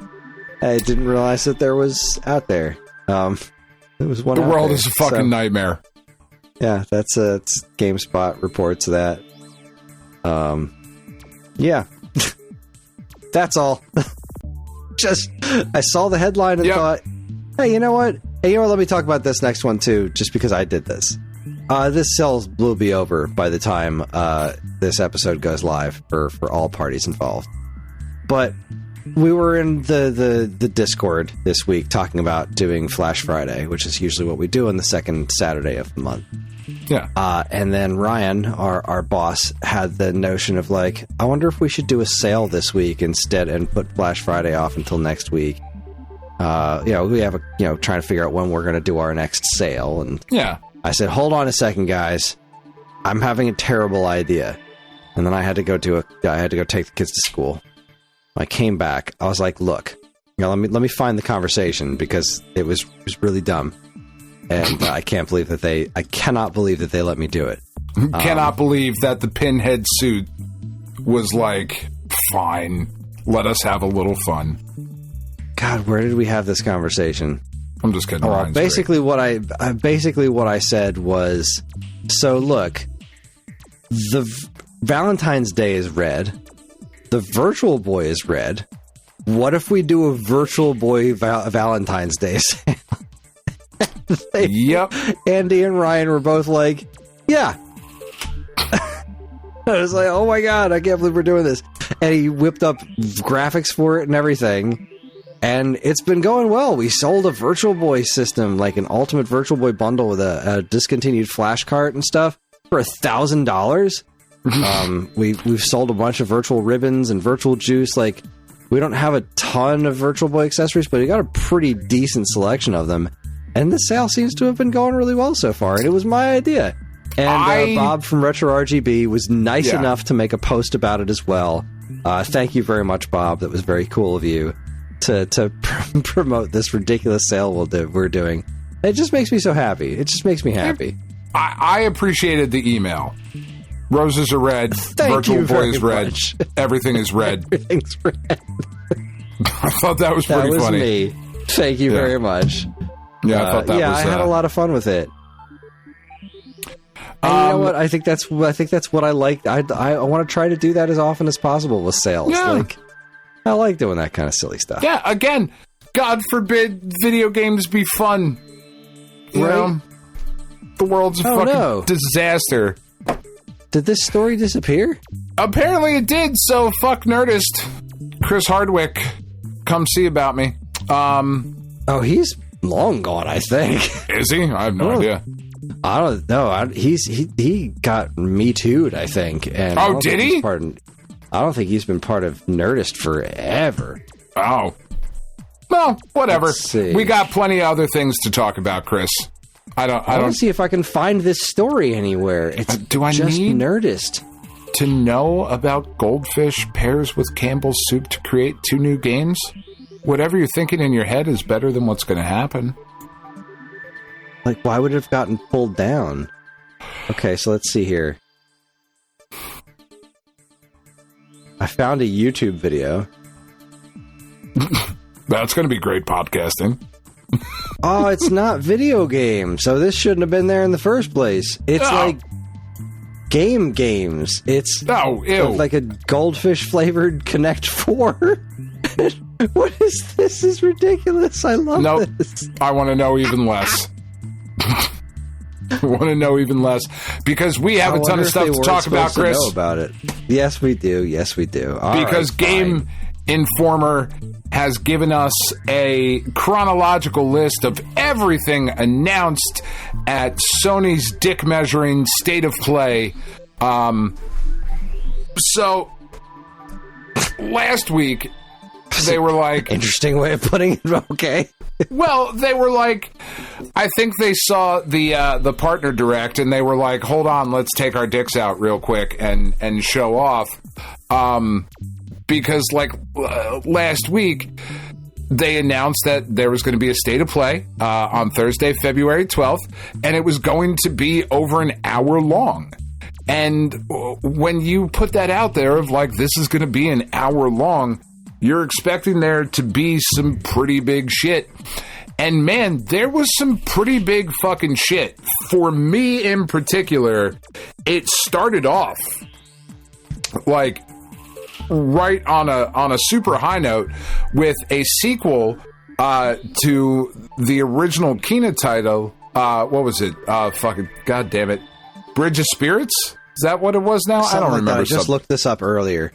Yeah, I don't remember subtitles at all. I just said Kena a bunch when I played it because it was fucking really awesome, and it was a super fun, like, third-person action game, and it was a little rough around the edges, but it's a really, really solid game, and I never thought this would be the type of game that would get a sequel, but here we are, about 5 years later, with Kena Scars of Cosmora, and I thought this looked great. This looks incredible. Yeah, I thought this looked incredible. Great. Like, I went back and looked at the trailer for when I saw that this was a sequel. Bridge of Spirits. I'm not crazy. Trailer for the Bridge of Spirits one, and was like, I remember seeing this and thinking this looked kind of dumb. Like, it did nothing for me. Something about aging up the character a little bit just looks incredible. The facial animations look astounding. The world looks great. Things are just cute enough. Like, this looks incredible to me. Yeah, this fox with they the did between the last one and this one. Oh my god, writing it, that looks insane. It just, I don't know what it is. This really, really looks cool. This looks right up my alley. Yeah, it definitely is. This looks insane. And the first one would have been too, and I do think it's available other places. It might only be available on Xbox. Yeah. It's not available anywhere that I can play it, but Bridge of Spirits was really good. It just didn't look right to me. It didn't grab me. But boy, when I started, I wasn't watching this. I was just like, I'll catch up on it later, because usually when State of Play happens, it's usually happening when I'm making dinner. And also, it's like, it's usually not very few things that I care about at all. And then, like, Castlevania. And I was like, oh, shit. And then, like, other things started popping up. I was like, fine, I'm starting over. And I started from the beginning, and I looked at this. I was like, holy shit. This looks incredible. Like, god damn it, I need a PlayStation. About this. When she blows up that monster at the end and all the plants come back to life, like, damn. Yeah, so that's the gimmick in the first one. As you, like, defeat the monsters, like, the world comes back to life. It's really, it was fucking awesome. It was really good. Yeah, I don't know, man. I don't have money for a PlayStation 5, and I don't want one of those hideous monoliths in my house, but this is really making me thinking about stuff, because this looks amazing. This one looks just outstanding. So after the new Kena sequel, we got an announcement for the multiplayer, and they did the same thing with Ghost of Tsushima. This is the Ghost of Yotei multiplayer DLC. I didn't spend a ton of time with that. I probably won't spend a ton of time with this one as well, but it looks fucking great, and I know people loved it. It got really, really positive reviews when they did it with Tsushima. And this looks fucking awesome. I mean, it's such an incredibly well-made game that throwing this kind of content out there as a free update is just, it's fucking nuts, you know? They're basically adding another game for free, which is just awesome. I can't imagine that one did much for you, though. Nope. Nope. Nothing at all. And I mean, now the next one, though, announcing that Death Stranding 2 was coming to PCs with ultra widescreen support, I'm sure really got your jimmies rustling. Absolutely. Man, I gotta finish Death this fucking Stranding game. on the beach and ultra widescreen on PC. I really gotta finish this fucking game. I love it. It's so good. After that, we got more stuff for this Bad Robot Games multiplayer roguelite shooter thing called For Loop. It's just not my style of game. This looks like a very good version of this style of game. It looks like there's some really neat ideas in here. It's just not for me. But it does look cool. Like, it certainly looks well made, but yeah, I'm right there with you. It's just not my flavor. There was one weapon that they showed where, like, you throw like a grenade, and when it hits something, it randomly transports the monster to like a different part of the map, and I just thought that was fucking funny. I can imagine that would be a lot of fun in like a multiplayer kind of setting, or, you know, there seem to be some really creative ideas here. And I am sure this is going to be awesome for people who are into this type of game. That being said, it is not one of the things that was for I am me. not that type of people. Yeah, I am not that type of people. But then they continue to show more of this Pragmata game. And the more I see of it, the more excited I get. And the more the family sees of it, the more excited they get as well. And I was going to try and download the demo and play through it to talk about this week, and I just didn't have time, specifically because of something that happened later on in this show that took up the time that I was going to spend yesterday doing this. But man, I'm really excited about this. I think this looks fucking great. I wish I was, because I did download the demo this week and play. Not through it, actually. I quit about halfway through because I didn't really enjoy myself. Really? Not that it was bad. It was... I don't know if it just... There's something about it just wasn't clicking with me. There's something about the... I don't know, just the characters that aren't clicking with me on one hand. Not like performance-wise, so like, right? Like it wasn't. No, performance. You didn't quit. I did the Switch 2 version, and it looks wonderful. It looks very impressive, but it's so it's one of those things where there's like right. So you have the guy, and you start off, and there's these robots come at you real slow, and you try shooting them a bunch, and nothing happens, and then you pick up the girl, and she gets on your shoulder. And so when she's on your shoulder, you automatically, like, the first thing you do is opens up the hack screen. And the hack is done with basically, like, there's one spot and then there's a second spot on a grid. And you just have to get from point A to point B on the grid. But you do it by pressing buttons instead of using, like, the D-pad or the right analog stick. And I just couldn't get that to click in my brain that I was using the buttons as, like, a second D-pad to get that hacking done. Like, it always felt unnatural. But you did that, and that would open up a weak spot, and then you could shoot the weak spots and then move on. And then it kind of just turned into like, all right, now go over here, pull this switch, and then come back there, and then go over here, pull a different switch, then come back here. And like the whole hacking and then shooting thing seems to be for like all the enemies. Like hack it first, then shoot it, and like no matter what the enemy is. Yeah, I can't say that it wasn't interesting. It's just that at no point did it feel fun to do. For me. And again, it could just be that this isn't my type of game. I run into this wall with a lot of modern games. I ran into it with Horizon. Like, a lot of modern complex games like this just don't click with me for some reason. Yeah. So it might just be that I'm not the audience. But I can't put my finger on what it is, besides the fact that I didn't really feel like it was fun to do the things that the game wanted me to do. Yeah. There's something about this game's overall presentation, and I've been saying it since I saw the first trailer. Yeah, something's off. Something just doesn't feel right to me.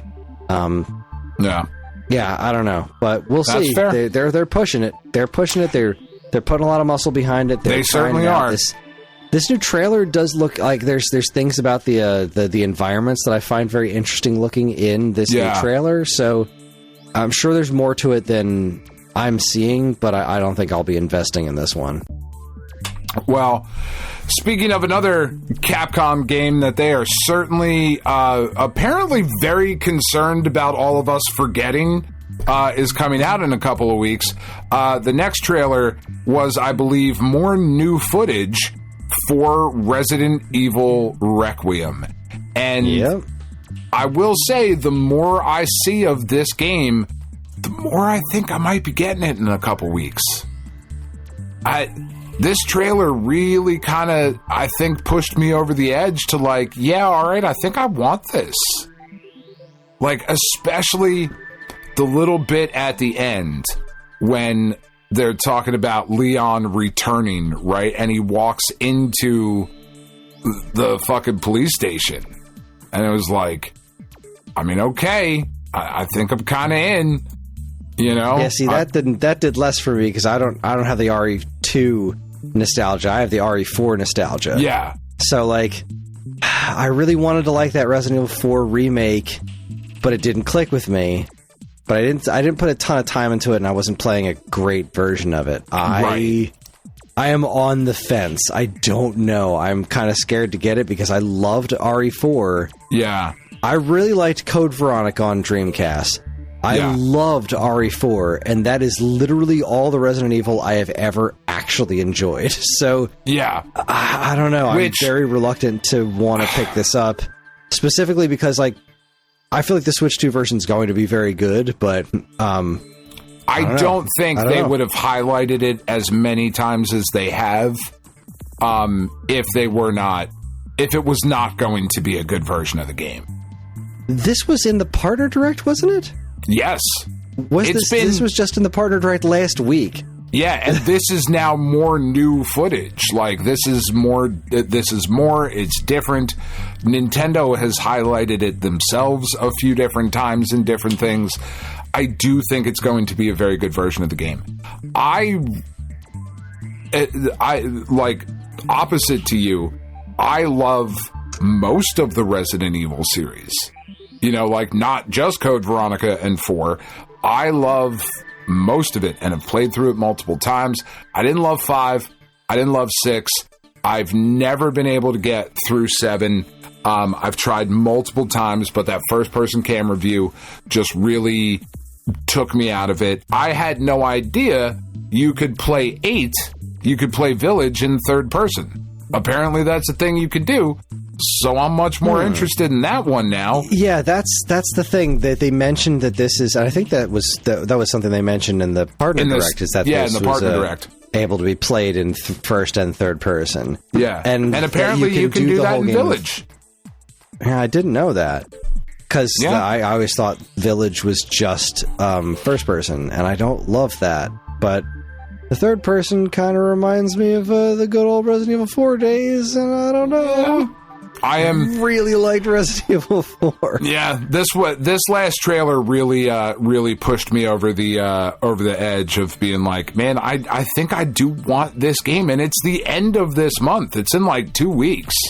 Yeah, so it's pretty soon. I'm looking at the Switch 2 footage right now, and it looks good. Again, I'm noticing this because I just finished writing my Indiana Jones preview today, and I was looking at side-by-side footage, and it's like okay, there's a difference. You can tell that there are textures and whatnot that aren't as good. Yeah. But all in all, it looks pretty darn similar to the PlayStation 5 version, and this as well. Like, there's definitely some texture issues that I can see when you put them back to back, but this still looks pretty damn good. Yeah. I don't know, man. I don't know. With the Switch 2, I think we're on a level of parity where we can say it looks different, but it doesn't look bad. Whereas with exactly. some of the Switch versions of the games, it was like, it looks different, and it also looks bad. It also looks bad, which I can definitely say for a few things in State of Play as well. I forgot there were amiibo. I forgot they were doing amiibo for these. There's a friggin' Leon amiibo, and I think I need to have him. This next one, I know you're excited about, but for me, this is one of the ones where, like, I didn't think this looked great. Legacy of Kain Defiance Remastered. So this is a remastering. It feels just mastered. I don't know that I would go so far as to say remastered. No, it's definitely remastered. It's definitely remastered. It still just didn't look very good to me. Well, again, because it's just all it is an upscaling of the original one, and they did, similar to what they did with Soul Reaver. They added some geometry to certain things. Like, it's pretty cool. But my concern is that, all right, so we got Legacy of Kain, Soul Reaver 1 and 2, right, and now we're getting Defiance, but we're missing the other half of what leads to this. Yeah, like. It was Blood Omen 1 and 2 and Soul Reaver 1 and 2, and then they culminated in Defiance. Combined so, like, and the fact that we don't have, and especially because the Blood Omen ones, specifically the first one, if there was ever a game that needed the one that needs it. That one needs Blood Omen. That one needs a full-on like remake. I would argue that needs a remake. At this point. But even if you're going to do something. A decent remaster of it that cuts out all the loading time. I mean, I feel like even that would be enough. So I do find this an odd choice that we're going right for Defiance. But I never finished this one, but I did think Defiance was a pretty cool game. So that's awesome. Did they not mention the other Legacy of Kain game during this? No, they did. A playable demo of Dark Prophecy, the unreleased sequel to Defiance, is also going to be included in this. That is pretty cool. That is incredible. That's not what I'm talking about, though. Oh. What are you talking about? I'm talking about the new Legacy of Kain game. Did they not mention it during State of Play? No. Oh. I had no idea. Weird. Okay, that's extremely weird. I wonder why. All right, so independently of this, a Legacy of Kain Ascendance was announced, like, at the same time. The fuck is Legacy of Kain Ascendance? It's even on PlayStation's and it's channel. out next month? What the shit? So it's a brand new 2D pixel art Legacy of Kain game, which looks really neat. Well, I'll tell you why they didn't announce this, but we'll get to it in a little bit. There's something. I don't think that had anything to do with this. This looks like a pretty different animal, but this might be really cool. I might be super into this. I'm interested in it. First off, it's new Legacy of Kain content, so I mean, that's cool. Yeah, and this is different from the God of War thing that you're talking about. This looks very intentionally low. What's the word I'm looking for? It's definitely less modern looking. So it's Crystal Dynamics, Bitbot, Freak Zone Games. So, like, I can't say the number of developers in it doesn't exactly fill me with all the confidence in the world, but it's pretty neat looking. I would be very curious to see what the game is really like. But there's a new Legacy of Kain game. There's an actual new Legacy of Kain game that exists. I can't believe this wasn't in State of Play. That's so weird. I thought it was. That's pretty dope, though. Yeah. So, I think that's really cool. But what you were talking about, the fact that they cobbled together a playable demo of an unreleased Legacy of Kain sequel. Yeah. That's nuts. That is so fucking crazy to me. And I can't believe that's real. That's really exciting. I do think it's Raziel cool that is such a good character. Yeah, he really is. It's a really good series. The other fun thing, most of the voice cast, the living voice cast, has survived. Is in Ascendance as well. Yeah, so like the Raziel's voice and stuff is the same. That's great. Yeah, I thought some of the stuff that's going to be in this remastered collection, they're including some lost levels, obviously a photo mode and all that shit. The digital deluxe version is going to have the promotional comics, which I think is pretty cool. Yeah, there's some good stuff here. So, but I mean, this was like, all right, this is a pretty good state of play.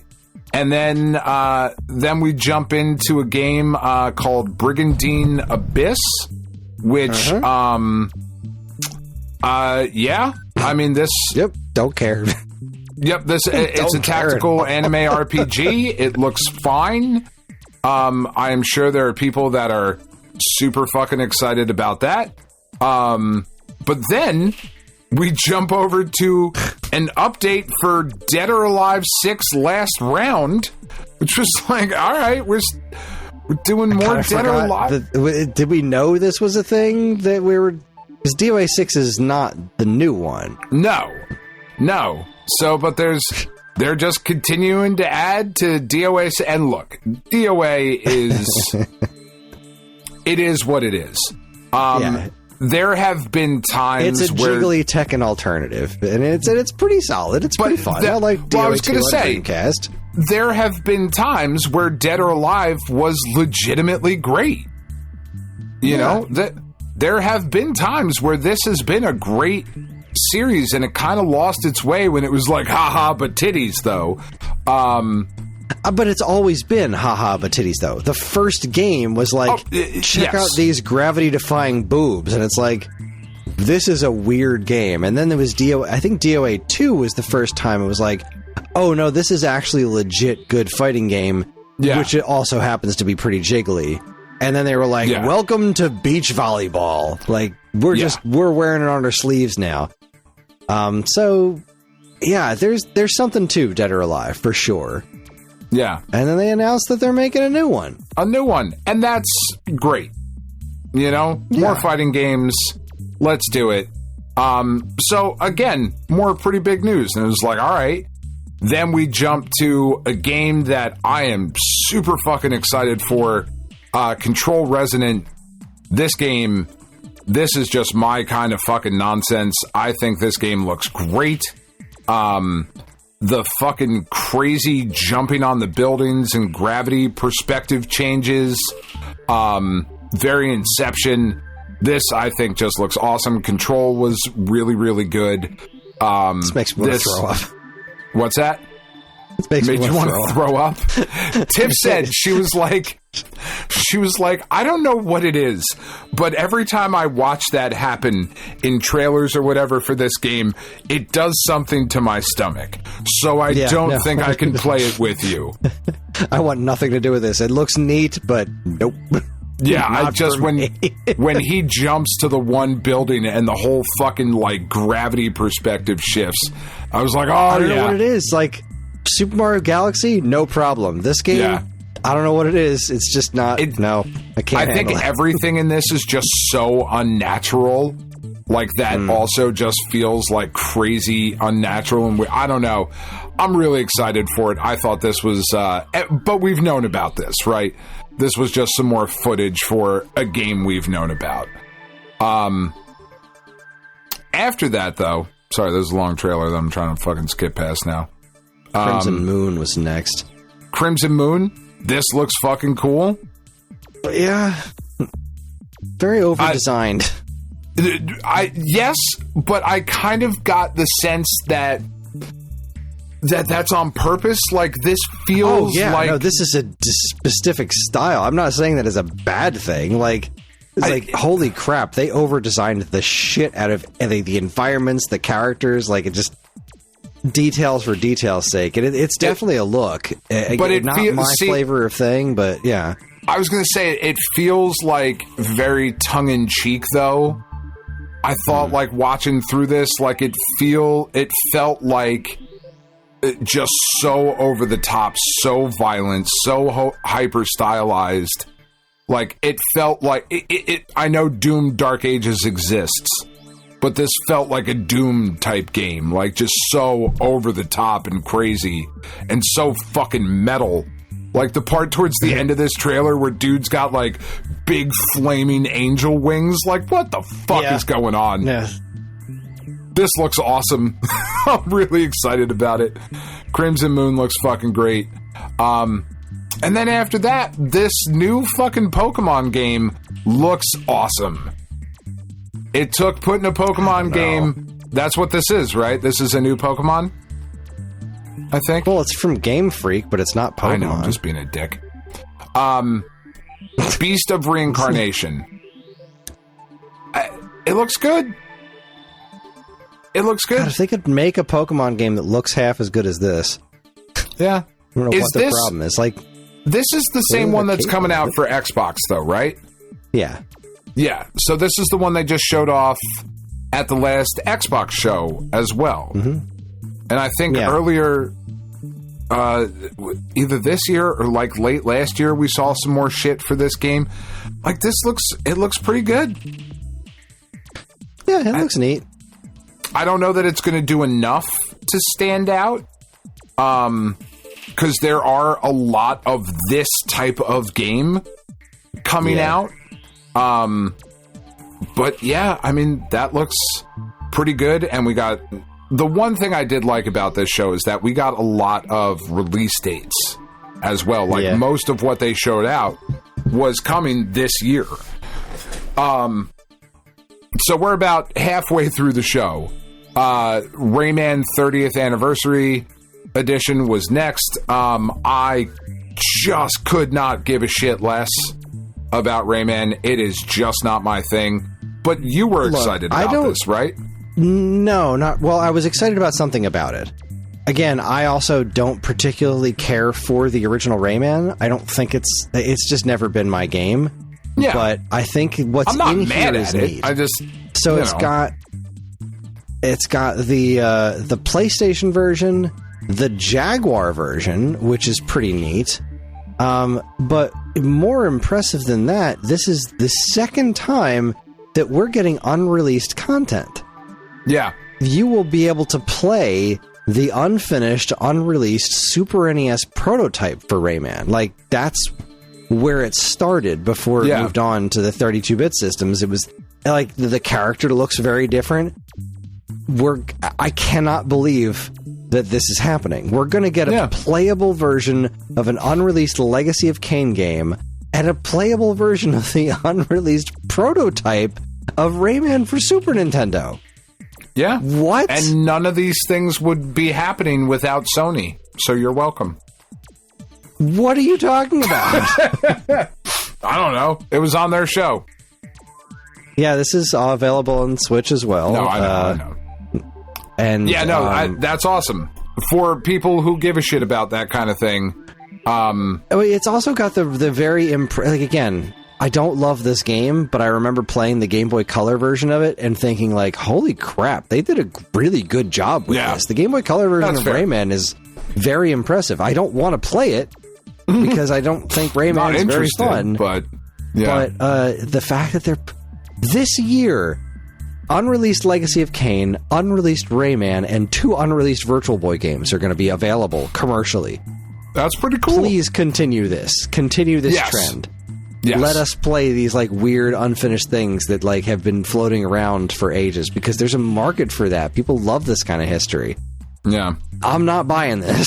I don't like the original Rayman. I like the modern ones like Rayman Legends. I think that's really cool, but I had a lot of fun with those games, but that original Rayman just never clicked with me. Yeah. Speaking of floating around forever, there is an exclusive demo for Mina the Hollower. I feel like this game has to be great. We've said it before. Does. I feel like we had a news story about how Yacht Club is in serious financial straits because they haven't released anything in a long time, and if this game isn't a success, they might go under. This really has to be great. I really hope it is. I think it will be. The demo was pretty solid. Yeah. I'm gonna check this demo out. How long it is? Yeah. Apparently, this game is huge. Yeah, so it better be. That's kind of cool. It's been in development for 38 years. It better be fucking big. After that, we got Neva Prologue, which is apparently a game that a lot of people really like. It's getting added to PlayStation Plus. The original Neva looks really cool. I like the art style. This Prologue is DLC, and it's like $3 or some shit. Like, it looks super cheap. We were then immediately treated to a game that I got super fucking excited about, and then they showed the trailer, and I was like, man, I don't know anymore. Because they said... Never mind. They were like, people who worked on the Tenchu games, and I fucking love the Tenchu games. I thought they were awesome, and I got so excited, and then they showed off Yako Shinobi Ops, and it looked fine. Yeah. That's also a next year game, so you got plenty of time on that. Yeah. It looked fine. I didn't really get a sense of if it was 4-player co-op, if it was like the trailer didn't do a good enough job explaining what the fuck was going to happen, I don't think. But then after that, Chris, I really don't know what to make of this one. We got perhaps wild.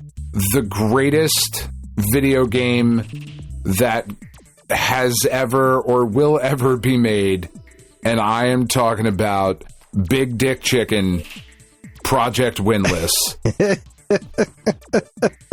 don't know what to make of this. I'm sitting there, and like I'm on the couch, and Tiff's on the couch, and the kids are like on the love seat, and one's on the chair, and we're watching this. We're like, all right, this looks fine.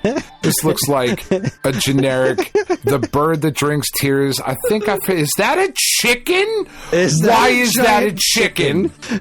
Why is he a giant chicken? Manly, sexy, weird. But yeah, chicken. What the fuck? What the cluck, even some might say. I don't care. I will have this on release day. He's like, there's a part of the trailer where like a giant, because he's a chicken man who's giant, and then there's like a fucking giant beetle carrying him into battle as he just is fucking slaughtering everything in his path. This may be the greatest game ever made. I am very confused by the tone. Like, it does not appear to be a joke so at all. Incredibly self-serious. Yeah. But this guy's a giant chicken. But he's a giant fucking sexy chicken, Chris. How dare you? It's called Project Windless. Because chickens are flightless birds. They don't fly. They don't fly. There's gotta be, like, there's clearly some humor in here. I don't know. I've never read the books. There's books? It said based on the what was it? The Bird Who Drinks Tears? Oh, I missed the beginning of it. Okay, so The Bird That Drinks Tears is a classic Korean epic fantasy novel series by Lee Young-do, often called the J.R.R. Tolkien of South Korea, featuring a unique world with 4 races. Humans, the bird-like Recon or Recon, I have no idea, the fire-wielding Tokobi, and the reptilian Naga, who trade their hearts for immortality. So that bitch at the beginning of the trailer. The story begins with a quest to escort a Naga and envoy to the north. The mission becomes complicated when the original envoy is replaced by a heart-bearing, vulnerable Naga, forcing the races to overcome prejudice to survive a world-altering plot. So no, this does not appear to be a joke at all. This giant bird man is a Recon. I'm Rekon, so it's either Recon or Recon, but Recon doesn't feel right. I don't know. Maybe when I finish... I reckon it's Recon. Maybe when I finish... I'm currently on book 5 of Dungeon Crawler Carl, and I'll probably be done with that within a couple of days here. Maybe I will jump into this, and I'll let you know if any of it is a joke, because otherwise it's going to be a Sexy Murder Chicken game of the year. Super fucking into it. Man, all right, I'm going to start speeding up because there's still a lot to talk about. Star Wars Galactic Racer looks fucking awesome. It's about time. And the kids said that too. They were like, why has this not been done? And I was like, well, it has been. It was on the 64 Pod Racer. They were like, no. Why has it not been done since then? I don't know. Looks good. You? So it looks interesting to me. All right. I don't know why it's not on Switch. This is very strange to me that this is not on. It's just Xbox and PlayStation, and I don't understand why you make Star Wars content and not put it everywhere. It looks neat. I think of all the weird things in this trailer. Of all the things in this trailer that confused me, the fact that Ben Quadraneros was like the big reveal at the end. Like, it's... Why? I love Star Wars. I liked Episode 1 Racer. This looks really good. I just need to see more about it. I'm not 100% sold. Star Wars games always make me nervous. But, yeah. After that, we were treated to some more for this 007 First Light game that, man, I don't like the Hitman games. I don't like the way that they play. If this plays anything like that, I just don't think I'm going to enjoy it. I also did not enjoy how prominent the scar was on his face. Yes, in the Ian Fleming novels, James Bond does have a small scar. It's described as a thin scar on his face. And if you watch the trailer, he's got a big fuck scar on his face, which I got to tell you, if you're trying to be a super spy, having distinguishing facial features is one of the, like, big no-nos. Yeah. In case you were thinking about being a spy, don't have a big fucking scar on your face. It just does nothing for me. Yeah, it did nothing for me either. Don't care. Let's move on. Konami showed the fuck up. So much so that they, like, made it a part of the presentation. They were like, hey, so Konami's still a thing. Look at how big their tits are. And it was just we're trying to make games again. And we're like, we noticed, guys. You've done a lot of really interesting collections of old stuff, and you've even, taken some swings at making some new games. Even, they haven't all hit, but you've done some stuff here. You've done some work. Silent Hill is still a thing. So what we got going on here, Bo? So what else you got? Metal Gear Solid 2 Master Collection finally giving Metal Gear Solid 4 a home other than the PlayStation 3. Like Peace Walker, Ghost Babel, out there in the world. Great. Metal Gear Solid 4 has been locked to the PlayStation 3. That's crazy. Metal Gear Solid 2. Ghost Babel, I don't want to, skip over that one. That also has never been re-released, and that was only on Game Boy Color, and it's extraordinary. If you like classic Metal Gear, it's really freaking good. So, the fact that and Metal Gear Solid 4 are on here, because Peace Walker's been ported. Yes. Peace Walker was ported 6 months after it came out on PSP or something. Peace Walker has been re-released is available other places, yes. These two chunks of Metal Gear are huge. This is wonderful. And I know that Ghost Babel gets overlooked because it's not technically canon. It's bonus content in this one. Yeah. I don't know how I feel about how limited the content is. It's just these 3 games. I mean, Metal Gear Solid 4 is such a Metal big Gear Solid fucking 4, game. And it also must have been a tremendous undertaking. Because it doesn't look bad. It looks great, actually. Which is pretty cool because it's my understanding that the reason that was stuck on PlayStation 3 is because like a simple port job was not really an option with the way PlayStation 3 games worked, specifically ones that were so specifically tied to that console's architecture, like Metal Gear Solid 4 was. So that's fucking great.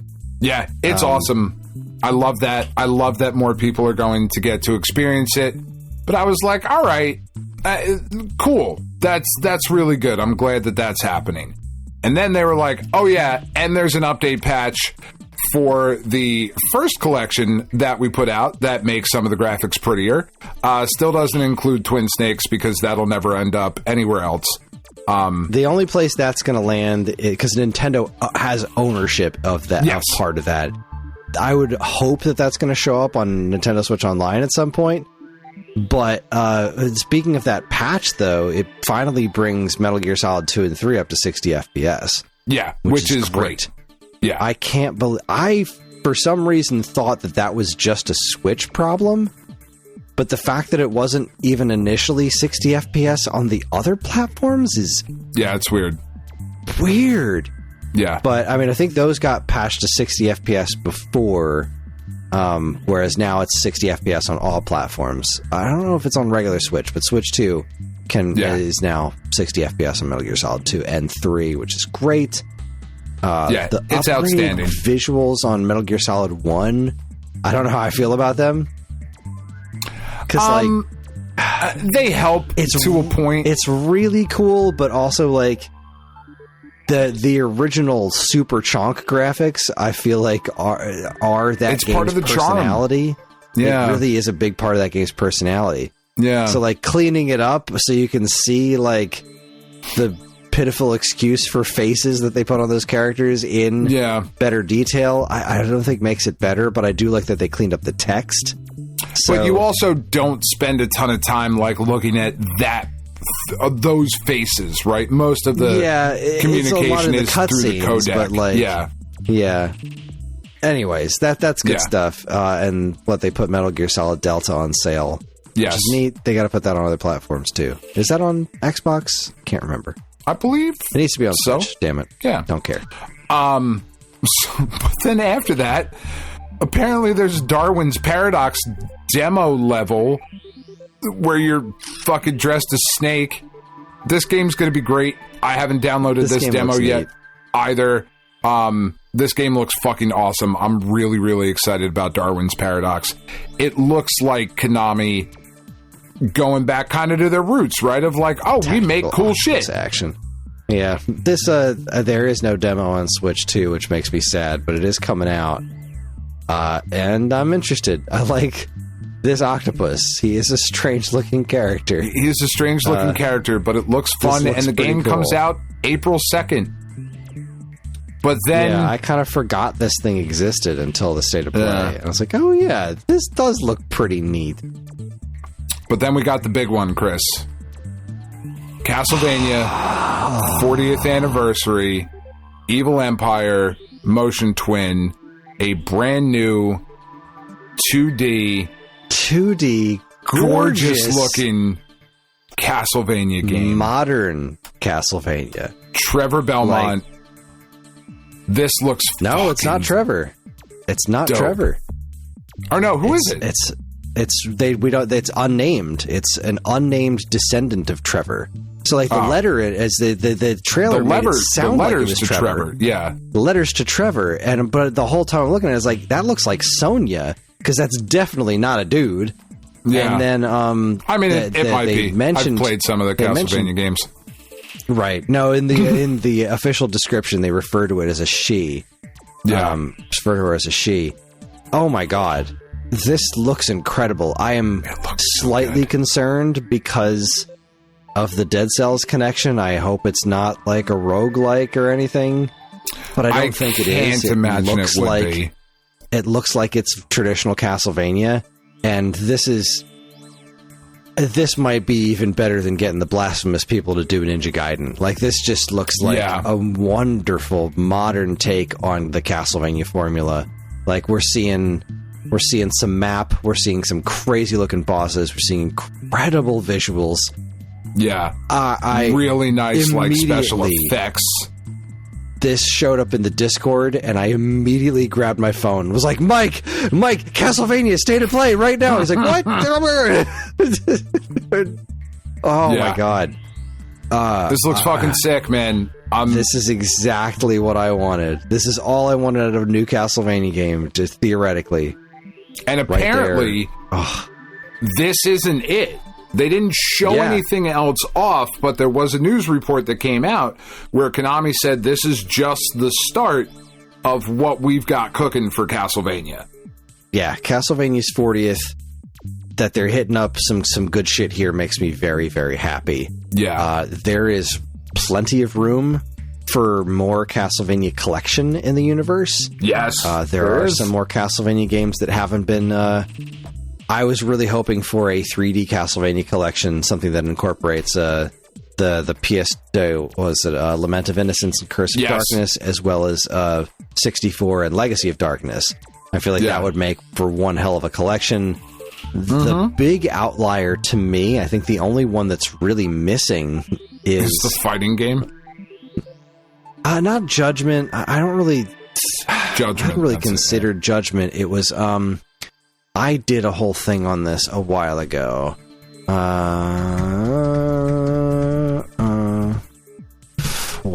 No, that's not it.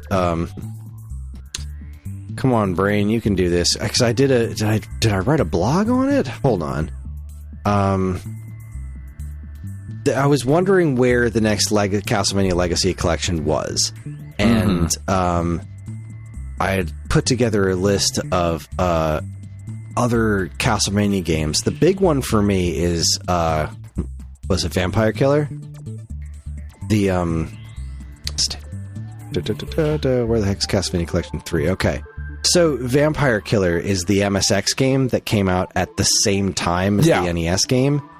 That was the first exploratory Castlevania game, and that's never been put anywhere except for Wii Virtual Console. I think is the only place that's really been recreated. So this was an MSX game. It's an extremely important part of Castlevania's lineage. So the fact that that's not there is odd. Also, probably the biggest thing in the room is Symphony of the Night. Like, Symphony of the Night is a big question mark. I don't know why Symphony of the Night is the way that it is. That they only have this updated version of it that's exclusively to PlayStation. Yeah. Except you can still get the original PlayStation version on Xbox Marketplace somehow, I think, is still technically available. It's so weird. It's never appeared on a Nintendo platform. The Saturn version has never been ported anywhere. The original Rondo of Blood was included in that other thing. Yeah. There was Harmony of Despair. I would love to see Harmony of Despair show back up at some point. Yeah. We already did the DS ones. They actually came out. And then we have blah, blah, blah, blah, blah, blah. Adventure Rebirth. That's the other one. Yes. Yes. Adventure Rebirth is awesome. We got the Sharp X68000 one hasn't been in one of these new collections either, right? Yeah, Castlevania Chronicles did that show up in one of them? I don't think so. There's like a couple things that are missing. Yeah, so you've got Akamaji Dracula for our X Sharp 68000 / Castlevania Chronicles. You've got Vampire Killer for MSX. You've got Adventure Rebirth. I guess you could technically do Legends, even though that showed up on Nintendo Switch Online. As we saw in last week's Partner Direct, that doesn't fucking matter because Hamster is selling Ninja Gaiden 2, even though that just showed up on Nintendo Switch Online. So weird. So, like, I think there's enough 2D classic Castlevania to kind of justify one, like, especially if you want to throw Harmony of Despair in there. Yeah, I think there is. Yeah, I think that. I mean, that could be a legitimate collection. I would buy that. I mean, if you're going to include Symphony of the Night, that game's just so big and so important. Oh, right. Yeah. If you have Symphony, if you put Symphony and Rondo in there, and then you include those other games, that's it. Sold. That's incredible. Yeah. So you could do that one, and then you could do a 3D collection. Because even if it's just those 4 games, the 3D games are so much more of an undertaking. Having 2 PS2 era games and then 2 N64 games, that would be really something. So I don't know. Maybe we'll see that. Maybe we'll see more of this stuff in this 40th anniversary. I would love to see it. I know the 64 games get really shit on. And maybe they'll wind up just showing up on NSO, but I'd rather see them show up everywhere for everyone to be able to play them and properly give them a modern look, because I think there's more good in there than people give them credit for. But back to business. Yeah, we then went Silent Hill Townfall. Looks cool. I mean, if you're into Silent Hill, this is something to be excited about, and if you're not, it's not going to wow you, I don't think. But then they hit with something brand new, Rev Noir, which like these super anime RPGs are just not my thing. They're not my thing either, but this is vintage Konami. Konami used to do this kind of stuff all the time. They did, and it looks really good. Yeah, for what it is. Yeah. Yeah, again, not for me, but for the kind of thing that it is, it looks like a good one of these kinds of things. So yeah, it looks Konami really good. Coming out swinging. Did not expect that at all. Not even a little bit. And it's like, all right, like that was fucking crazy. Like, okay. What else you got? Because we're 50 minutes into this like hour and 12-minute thing. It's like, all right, there's still like 20 more minutes left.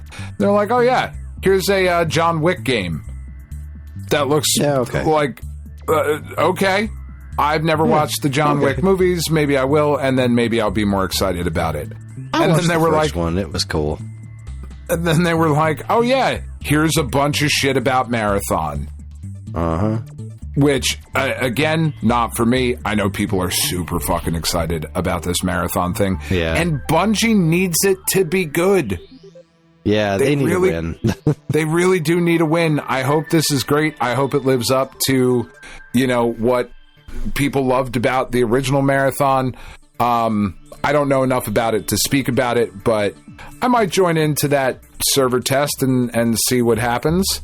But they gave this a decent amount of time.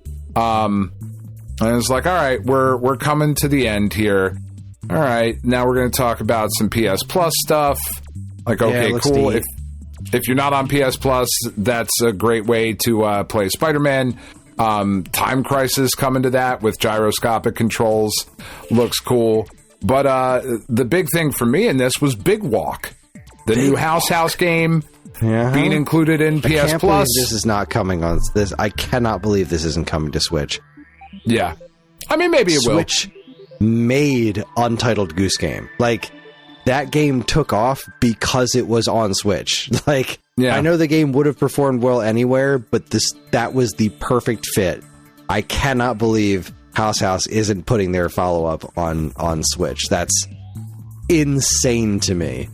This game looks just right up the Switch audience alley. I'm shocked and amazed that this is the only platform it's announced for, is PlayStation. But I'll let you know how it is. I'm sure you will. After that, we got some more information on Saros. This game I am so fucking excited about. I think it looks great. It also appears to maybe have some ties to a book Penn is reading currently called The King in Yellow. There's some cosmic horror stuff there, which, if you know, I suppose is one of those kinds of things.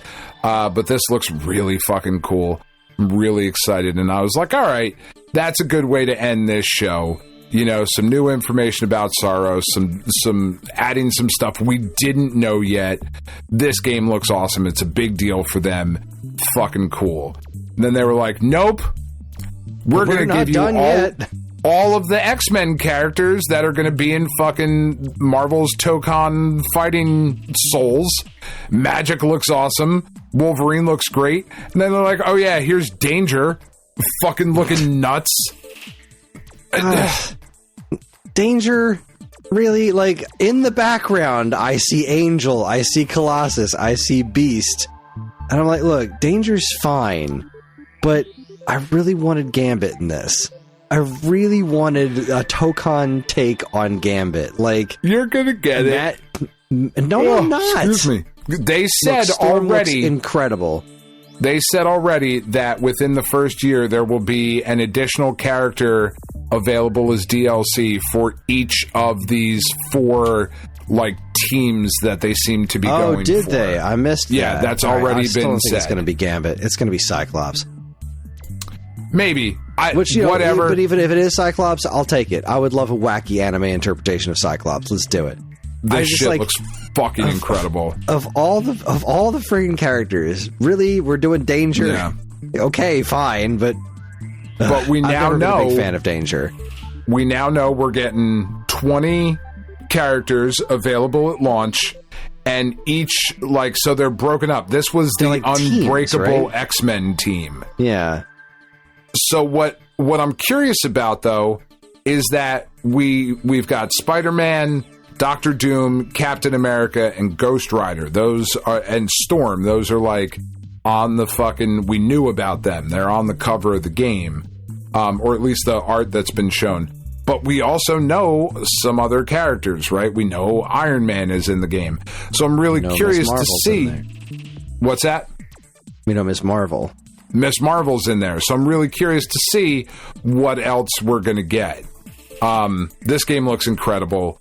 And I was like, all right, we're ending on a Sony exclusive. That looks fucking awesome. They're talking about it. I like the name, the Unbreakable X-Men. I like the kind of team-focused nature in here. I'm just super excited for this. And I'm feeling like, all right, what this has been. There's Nightcrawler in the back. There's Psylocke, and like every character standing behind them I would have preferred to Danger. God damn it. But we're sitting there, and I'm like, all right. This absolutely looks incredible. That was great. And then, PlayStation Studios. Fuck. All right. Santa Monica Studio. Oh, okay. The God of War logo shows up, and immediately I think it was Genix in the Discord. Yeah. Was like, is Dan okay? No, he wasn't. And then fucking original Kratos, TC Carson, Zeus! Your son has returned. And it was like God of War Trilogy remake. Fuck, dude, are you serious? Son of a bitch.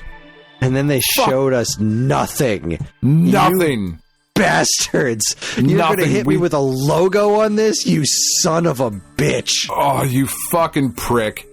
Then we cut to a quick little interview segment with TC Carson, the original voice actor of Kratos. If this is going to be remade in the style of the new God of War games, but keep some of the fucking mania of it, like I'm just so cautiously optimistic about how very fucking curious great how this could be. Do. I hope it's not redone in the modern style. I hope so because too. I really like the dynamic camera angles and stuff of the originals. Like, I just want them to remake that, like, with the graphical fidelity of the modern God of Wars, would be with the style of the originals. I think that would be incredible. It's going to be a little while, but what I thought was interesting about it is that it is the God of War trilogy remake, not remakes. Like, right, they're remaking God of War trilogy. So, like, we're not getting, what was it, Ghost of Sparta or whatever the PSP offshoots were. Like, we're just getting... Which is a shame, because there's 1, 2, and 3. The 2 PSP games, and then there's also Ascension. And I feel like those games definitely need some love. But what I thought was more interesting about it is that, is this going to be one $70 game?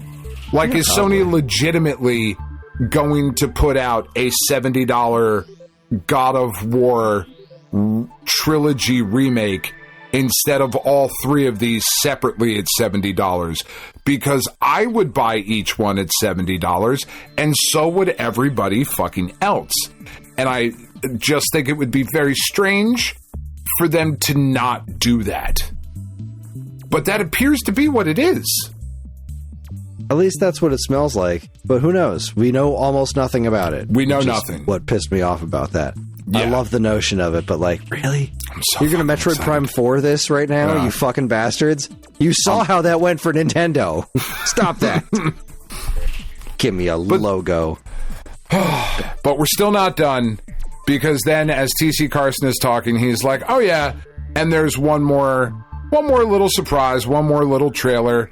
You know, it's something that had been rumored for a very long time, right? They show the Santa Monica Studios logo, and then it goes all fucking pixelated, and then we get the Megacat Studios. Megacat Studios. And I was like, all right. And then they show off God of War, Sons of Sparta, a Metroidvania search action, if you will, prequel to the entire fucking God of War saga, with really nice... It doesn't look as good now that I've played it. It doesn't look as good in the video as it does in game. I couldn't possibly, because this... I put it in the Discord. It's like, wow, that looks like dishwater. This really did not impress me. I loved the notion of it, the idea of pre-God of War Kratos doing stuff, but I did not really like what I was seeing here. And it could have just been that, like, we just saw 2D Castlevania. Right. But, like, I'm looking at... this is definitely a different thing. It is going for a specific look. Massive step down. Especially that last little Hydra head thing at the end. I was like, okay, that just looks silly. That just looks flat out bad. I don't know, man. This really did not do it for me. I was very disappointed in this. Like, you hit me with this really good idea. You hit me with all of this hype. But then you hit me with a logo and you didn't show me anything of the God of War remakes. And then we've seen some other really impressive looking stuff. And this just looks at best fine. I don't know, man. I get that. But at the end of the trailer, it says available 2026. Available 2026 today. And then Deimos and Kratos... Smash 2026. It is available today, and I immediately bought it as soon as the thing was done. What a fucking state of play. Yeah, that's pretty great. This was a very good state of play. Outstanding. Fucking standing. And like, look, at this point in the PlayStation 5's life cycle, if you're not super on board yet, there's not a ton of things that could push you over into the side of like, okay, yes, I finally need one.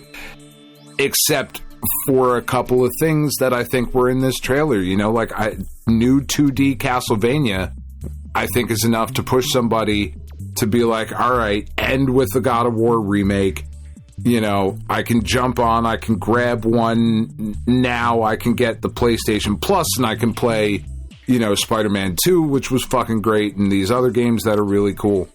It is a very, very good time to be a Sony PlayStation fan, I feel. I was very happy afterwards to see that, you know, the usual kind of stuff, like, you know, after a Nintendo Direct, then you find out how much of this is coming to other platforms. Yeah, it was nice to see some of this stuff going multi-platform, but this was a very solid state of play. There's no question about it. That first game that I've already forgotten the name of again, Kena, I thought looked incredible. You know, Castlevania was just such a drop. The Metal Gear Solid collection looked really good. The Marvel Tokon stuff, like, this was really, really well done. This was a very good state of play. I thought the Sons of Sparta really sucked the air out of the room. I'm glad that didn't happen for you. Oh yeah, not even a little bit. That was I was very shocked by that one, but I'm glad that that didn't ruin anything for other folks, and that you're actually really enjoying it. That's great. It's fantastic. Yeah.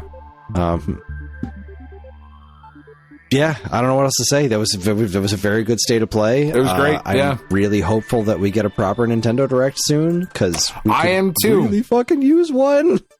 I am too. Like I was really disappointed with the last Xbox One, because they only focused on a couple of games, and they were games that we already knew about. You know, that Beast of Reincarnation game looks great. Fable, it's not for me. Fable's never been for me. You know, it does look really good. But, you know, and then of course everybody's going to buy the new fucking Forza. That's not the one that needs to be in here. You know? So I was kind of bummed out by that one. Like, we barely even talked about it on the show, because it was like, we know about all this shit. Yeah, there wasn't really a whole lot of news there. And then the partner showcase was about as good as a partner showcase can really be. Like, there's never it was fine. The big things that really jump out at you. I mean, we did get eFootball Kickoff, but I mean, you're not wrong. That did happen. Yeah, Final Fantasy VII Rebirth looks kind of incredible on Switch too. Like, there's some fucking magic there, and there's more Pragmata. Yeah. There's that Turok Origins actually looked kind of interesting, but like, all in all, it was a pretty, like, it was perfectly whelming. This was the shit. This was great. Play was like, this was E3 level goodness right here. Like, it this really was. This is what you do. Yeah. This was very, very exciting, and I'm glad I went back to watch the thing proper. Yeah. Very, very excited, but I feel like we need a break. We need to towel off. We need a break. Yeah, I still got some stuff to chat about in the old on the checkpoint. So yeah, we're gonna take ourselves a quick break. When we come back, we're gonna check in with the checkpoint, see what we have to, how we survived. You're listening to the Stone Age Gamer Podcast. Excellent transition. .com. Fucking nailed. Stick around. Flawless. That's what I do. Yeah. Flawless victory.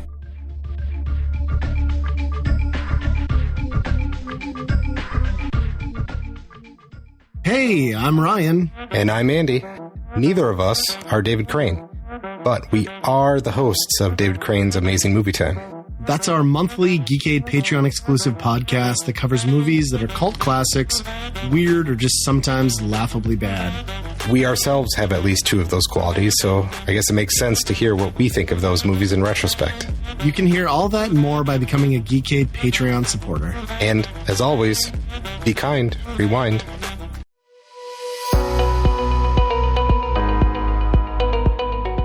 Hi everyone, Kris here. Podcast listening is free, but podcast creation is not. That's why the Geekade Patreon exists. In an effort to help us pay the bills, we've got a Patreon page set up where you can gain access to our monthly podcast topic schedule, get early access to many of our shows, and more. If you'd like to help support Geekade and keep these shows running week after week, head over to the Geekade Patreon page, linked in the show notes of this very podcast.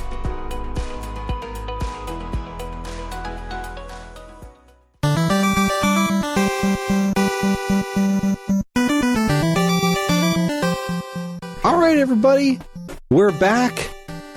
We didn't really take a break. No. We're just thinking about sexy murder chickens. Oh, God, I'm so full. Oh, chubsin' for a bubsin.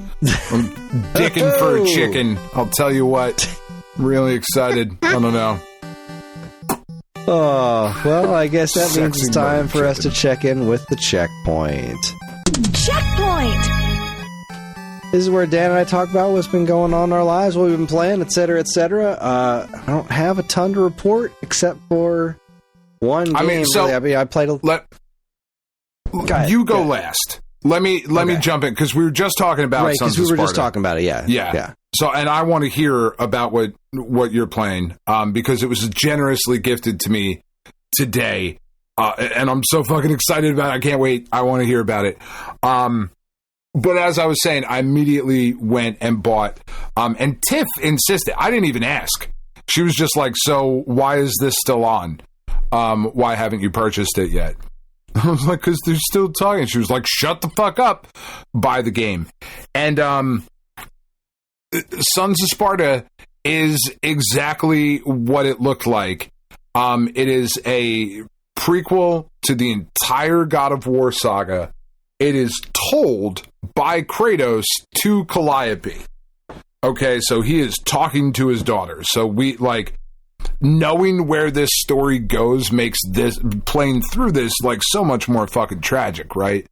But it is a Metroidvania. It is a search action game. Like, right away, you are hit from the very beginning of, like, you know, you start, like, what I thought was cool about it is, just like every God of War game, you start at a boss fight, right? So this game throws you right in as Kratos with your spear and your shield against a Cyclops, right? And you're fighting the Cyclops and you're getting your ass handed to you, and then your little brother Deimos shows up, who's voiced by Robin from Teen Titans, also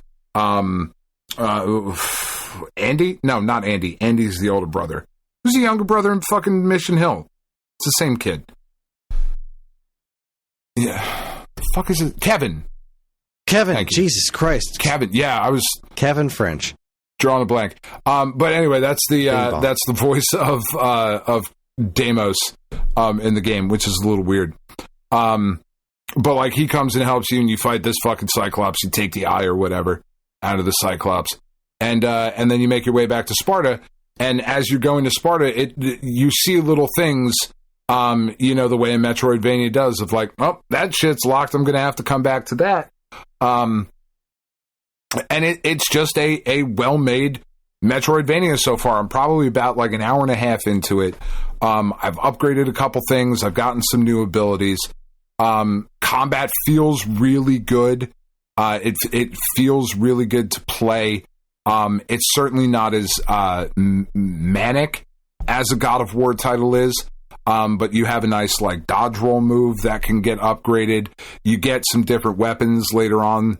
I think like the trailer showed, like, looks like some swords or something, but you're starting off with the spear. There's different tips that you can equip to it, much in the same way that there was different stuff you could equip in the Norse games, right? With the axe and the blades, you can equip a different, like, a different blade to the axe, a different hilt, a different wrap. Like, there's a couple different ways you can upgrade it and kind of personalize to your play style. That is in this game as well. You can upgrade different combat moves the same way you do in God of War. The orbs come out. The fucking chests, you know, the like, when he fucking opens the chest, that's in there, right? Like, young Kratos is opening this shit up. There's the fucking mythical creatures are there. Like, it is God of War, just told in a very, very different way. The voice acting is the only part so far that I think leaves a lot to be desired. Some of it is just like, I don't know if they were going for an intentional, like, this is what games sounded like, you know, Super Nintendo level voice acting kind of like era. And that's not even fair. Like, PlayStation level era. What am I saying? PlayStation level era, like, voice acting of just really kind of not great. Apart from that, though, it looks really good in motion. Like we were saying in the earlier segment, I don't think it looks as good in that video as it does in practice. I will agree with you that Hydra looks like shit at the end of the trailer. I haven't come across anything like that yet. I fought one boss apart from the one you start with. Ikeo, something like that. That was late last night. I was like right before bed, but it was this really cool, like, spinning murder bird thing. Not as sexy as the murder chicken, but, you know, similar kind of vibe. Big spinny death bird. I was really fucking cool, and it was a good fight.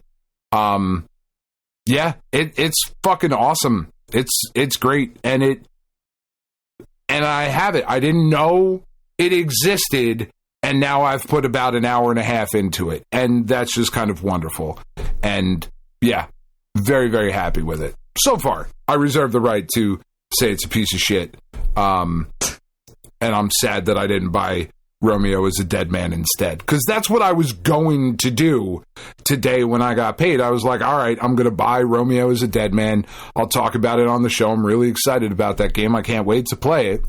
But then they were like, no, here, God of War, have this. I was like, all right, well, okay. Happy Valentine's Day. Thanks, Sony. It's awesome. It's really good. It's really solid. I like it. I'm glad to hear that. Yeah. Well, I played more Zelda 2. That was neat. That's not what we're talking about. What really happened... Don't just tease the head. What are you doing? I forgot. I guess I didn't realize this was coming out digitally today. I don't think they said that until, like, earlier this week. Yeah. It was a very, very pleasant surprise. So this new Jaws thing, because they still hadn't released a trailer for this. It was just like, we've reinvented the original Jaws for NES, made it live up to its promise or whatever. And I'm like, that's a bold statement, because I love Jaws for NES, but I know exactly what you're talking about. Yeah. So it came out today. It was $15. I downloaded it immediately. And it is exactly what I hoped it was going to be. And I was kind of afraid it wasn't going to be, but I thought, well, for $15, to have a digital copy of just the NES version of Jaws at my fingertips, I like to play through that game every now and then. It's super short. It's a great game. Yeah, that's a bold statement. It's a solid game. I stand by it. It's a good game. Yeah, it's a good game. I don't know if I'd go so far as great. It's got great music, but it's a good game that I used to play the shit out of when I was a kid. I played so much of Jaws. Because I had no other options. I loved the music. I loved the collecting the shells. I loved the sound effects. Like, it was just a neat game. I have argued and written blog posts, which you can find on the StoneAgeGamer.com, about how good that game is. It is a legitimately good game. It is a Angry Video Game Nerd did a lot of damage to a lot of games that didn't deserve it. So the thing about Jaws is that there's really just not much to it, but it seemed like there could have been. And this really delivers on that promise in a fascinating way. It's outstanding. I am having so much fun. I'm in the 3rd chapter right now. I think there's 4 chapters based on the 4 Jaws movies. I've only ever seen the first Jaws movie, so I don't really know the plots of the other ones. You are not missing anything by not seeing the Jaws sequels. The first chapter, again, it's all based on the NES game. But you notice a couple of changes right off the bat. Like, first off, on the map area where you're the boat, you can see where the things are, like in Zelda 2. Okay. Like these little black outlines of things are floating around. So they're not random encounters anymore. You can see where they are, so you can choose to go in, or you can choose to try to avoid them, even though sometimes it's hard to avoid them because they're moving around. But you start off at the first port, and there's a shop, and there's people to talk to. Like, I kind of can't remember what they are in the first one, but they're like characters from the movie. And you don't see the characters, it's just text. But it's like, one will send you out, like, I lost a thing, some weird jellyfish has it. And you go, and then, like, there's an odd-looking jellyfish out in the first thing that you run into, and you beat it, and it drops a thing. And then you get the locator thing. And then you can find shells and stuff. You have a health bar this time, instead of, like, the one-hit kills. And you can get red shells that'll refill your health. All the enemies have unique health bars. There are more powerful versions of the enemies. There's, like, Shark Level 2. The crabs and the starfish that were weirdly just points in the other one that you could just collect are now enemies with attack patterns. And they showed up They showed up in the second chapter. So the first one, you don't have to stab Jaws with the boat. You just have to set off this thing, and that'll make him go away. That kills the first Jaws. And it was like you set off some sort of like, I don't know, CO2 container or something. The second one picks up, and like it's more things. Like these characters will send you on missions. Like, I can get you a better harpoon gun, but I need a bunch of shells to get it or something. So you go out there, you get some shells, and you come back, and then you get a better harpoon gun. But like, you have to buy your power-ups. You can buy more health, you can buy more speed, you can buy more like physical power so that your harpoon gun does more damage. The harpoon gun starts, you can only shoot one at a time. You have to earn the power-up to make it be able to shoot multiple darts at a time. In the second one, Jaws' behavior changes, right? Because Jaws shows up all the time when you're playing the game, but he's always the same. And he works just like the original NES release in the first chapter. But in the second chapter, he'll start darting at you. Like, he'll come from the side of the screen and then just pick up speed and dart straight for you. It's like, shit, this is actually starting to get difficult. By chapter 3, now he won't just dart after you, he will chase you. He'll turn around. Like, they used to only turn around when he went off screen, but now he will turn around and actively pursue you. He's got way more health, but I got a double dart gun that shoots 2 darts at once. I'm finding like level 3 manta rays that have different color palettes. They have weird flight patterns, but like, you know, the swimming patterns. I know what you mean. They take a ton of hits. There's like jellyfish that go upside down and try to chase you around now. It's starting to get really difficult in a really fun way. It's so cool. I'm very excited. Everything I could have wanted out of the NES game as a kid with these little missions. They say you go back to a port and they send you out on a mission. You go back to port, they send you on another mission, and they give you all these different power-ups, and there's like a weird, vague sense of plot going on.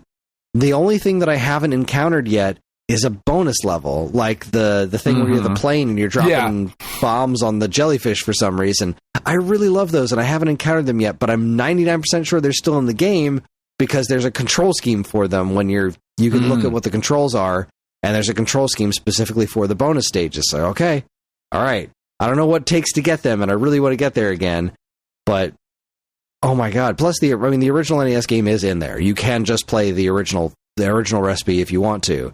But this new version is like a dream come true. It's a dream come true. I absolutely love it. I cannot believe this is real. I don't know who they made this for besides me, but it's good. And me. Right, yeah. I guess there's more people that enjoyed Jaws for NES than I thought, because holy cats, it's just fantastic. I am super excited about it. One of our listeners graciously gifted it to me. I posted about it in the Discord. I was like, man, I was going to buy that Jaws game, but then like God of War came out. What am I going to do? I don't know if I'm going to pick this up too. And then like 5 minutes later, I got a Discord notification that it had been gifted to me on Steam. I was like, fuck, amazing. I'm so excited. And now I can play it portably on my Steam Deck as well. I'm so fucking excited to dive into that too. So like, I guess I'm not getting Romeo as a dead man. Is basically what I'm saying. Like, that was going to be the plan, and I guess that's not where we're going. Not that I mind mixed reviews at all. Well, of course, it's a Suda 51 game. Yeah, go figure. Yeah, of course, you're either that kind of crazy or you're not that kind of crazy. But no, I've got new Jaws to play. I've got like. We are very lucky that we do what we do and people like it and, you know, do these things for us. I'm so incredibly grateful and thankful, you know, for our listeners for taking this decision away from me. And it's like, all right, well, now I'm definitely going to play it. You know, that's fucking awesome. You guys are the best. But yeah, that's all I got. I'm going to go play some more games. I'm going to bed, but I'm going to wake up in the morning and I'm going to finish off this Jaws game. I'm just going to keep playing it until it's done because I just love it. I love it so much. That's I awesome. love that it's real. I love that it's fun. It's interesting. It's great, and I think it's getting now. I need to double check this. Jaws Retro Edition Switch. Isn't there a physical version coming out? That's like. Is this a, I feel like I remember reading that there was an NES cart coming of this? Because, like, that's what I'm very curious about. Is there a because like you get passwords, but there's also a save feature. Like you can save at any point. I wonder, I can't remember if I saw anything about this getting a physical NES cart at some point. I feel like this could run on an NES as is. Jaws Retro Edition. Yeah, I don't see anything. I just see the Switch one. This has, it has like a big old shark and whatnot. Yeah. I don't see anything about it being put on a new NES cart, because I think like that would be really, really interesting, because why else would there be these passwords in there? It doesn't add any new music either, which is kind of sad, because, there's just, this music is so good in this game. It would have been neat to see a little bit, would hear what new music some sort of in this style would have sounded like. Yeah. But, still, at the end of the day, magnificent. I'm just so friggin' happy. I'm so happy. I'm super excited, man. And well, you should be. All right. Good week. Yeah. This was a heck of a week for games. It was an exhausting week. I had some really hard time sleeping the last 2 nights. Yeah. Got up way too early and couldn't get myself back to sleep, so that's been terrible. And apparently it happened again last night, except I did get back to sleep. Apparently last night I was up between 2:30 and 3, and I have no recollection of it, which is, I guess, pretty cool. But I'm going to go upstairs and I'm going to go to bed. I'm going to crash, and I don't have a whole lot of plans this weekend. We're going to go out to dinner on Sunday night. I think I might try to take the kids to the arcade this weekend. There's an arcade over in the mall, and I haven't been to an arcade in a while. And I've been kind of itching to do that again. So I think I might try to take the kids to the arcade this weekend. But other than that, I don't know. Not really. It's Valentine's Day and Tiff is working. So, Yeah. Balls. I'm gonna take my mother-in-law to the airport instead. That's what I'm doing for Valentine's Day. Taking Nana to the particular airport. Reason. Yeah, no, I'm just dropping her there. Yeah. Just dropping her. See if she makes her way back. If she does, she gets to stay. Good luck. Good luck getting out of Philly alive. All right, everybody. That is our show. Join us next time for the February 10, 20, 30, 40, where we're going to talk about notable releases from February 10, 20, 30, and 40 years ago. It's pretty self-explanatory. But anyways, we're on most social media platforms, and if you want to get in touch with us, we aren't very difficult to find. All it takes is a quick look at our show notes, and you'll see links to our social media accounts, as well as all manner of other fun stuff, like a link to our namesake, StoneAgeGamer.com, and more useful links than you can shake a joystick at. If you'd like to get early access to the show's episodes, as well as a bevy of other shows on the Geekade Podcast Network, check out our Patreon, also linked to in the show notes. It helps keep the show running week after week, and all our patrons are loved and appreciated. This show's theme song, Squared Roots, was written by Banjo Guy Ali. You can learn all about his wonderful music and more by following the link to his YouTube channel, also in the show notes. And finally, as always, we'd like to thank our intrepid editor, Evan, for making the show listenable for all you folks. I'd like to thank all you folks for listening in the first place. That is it.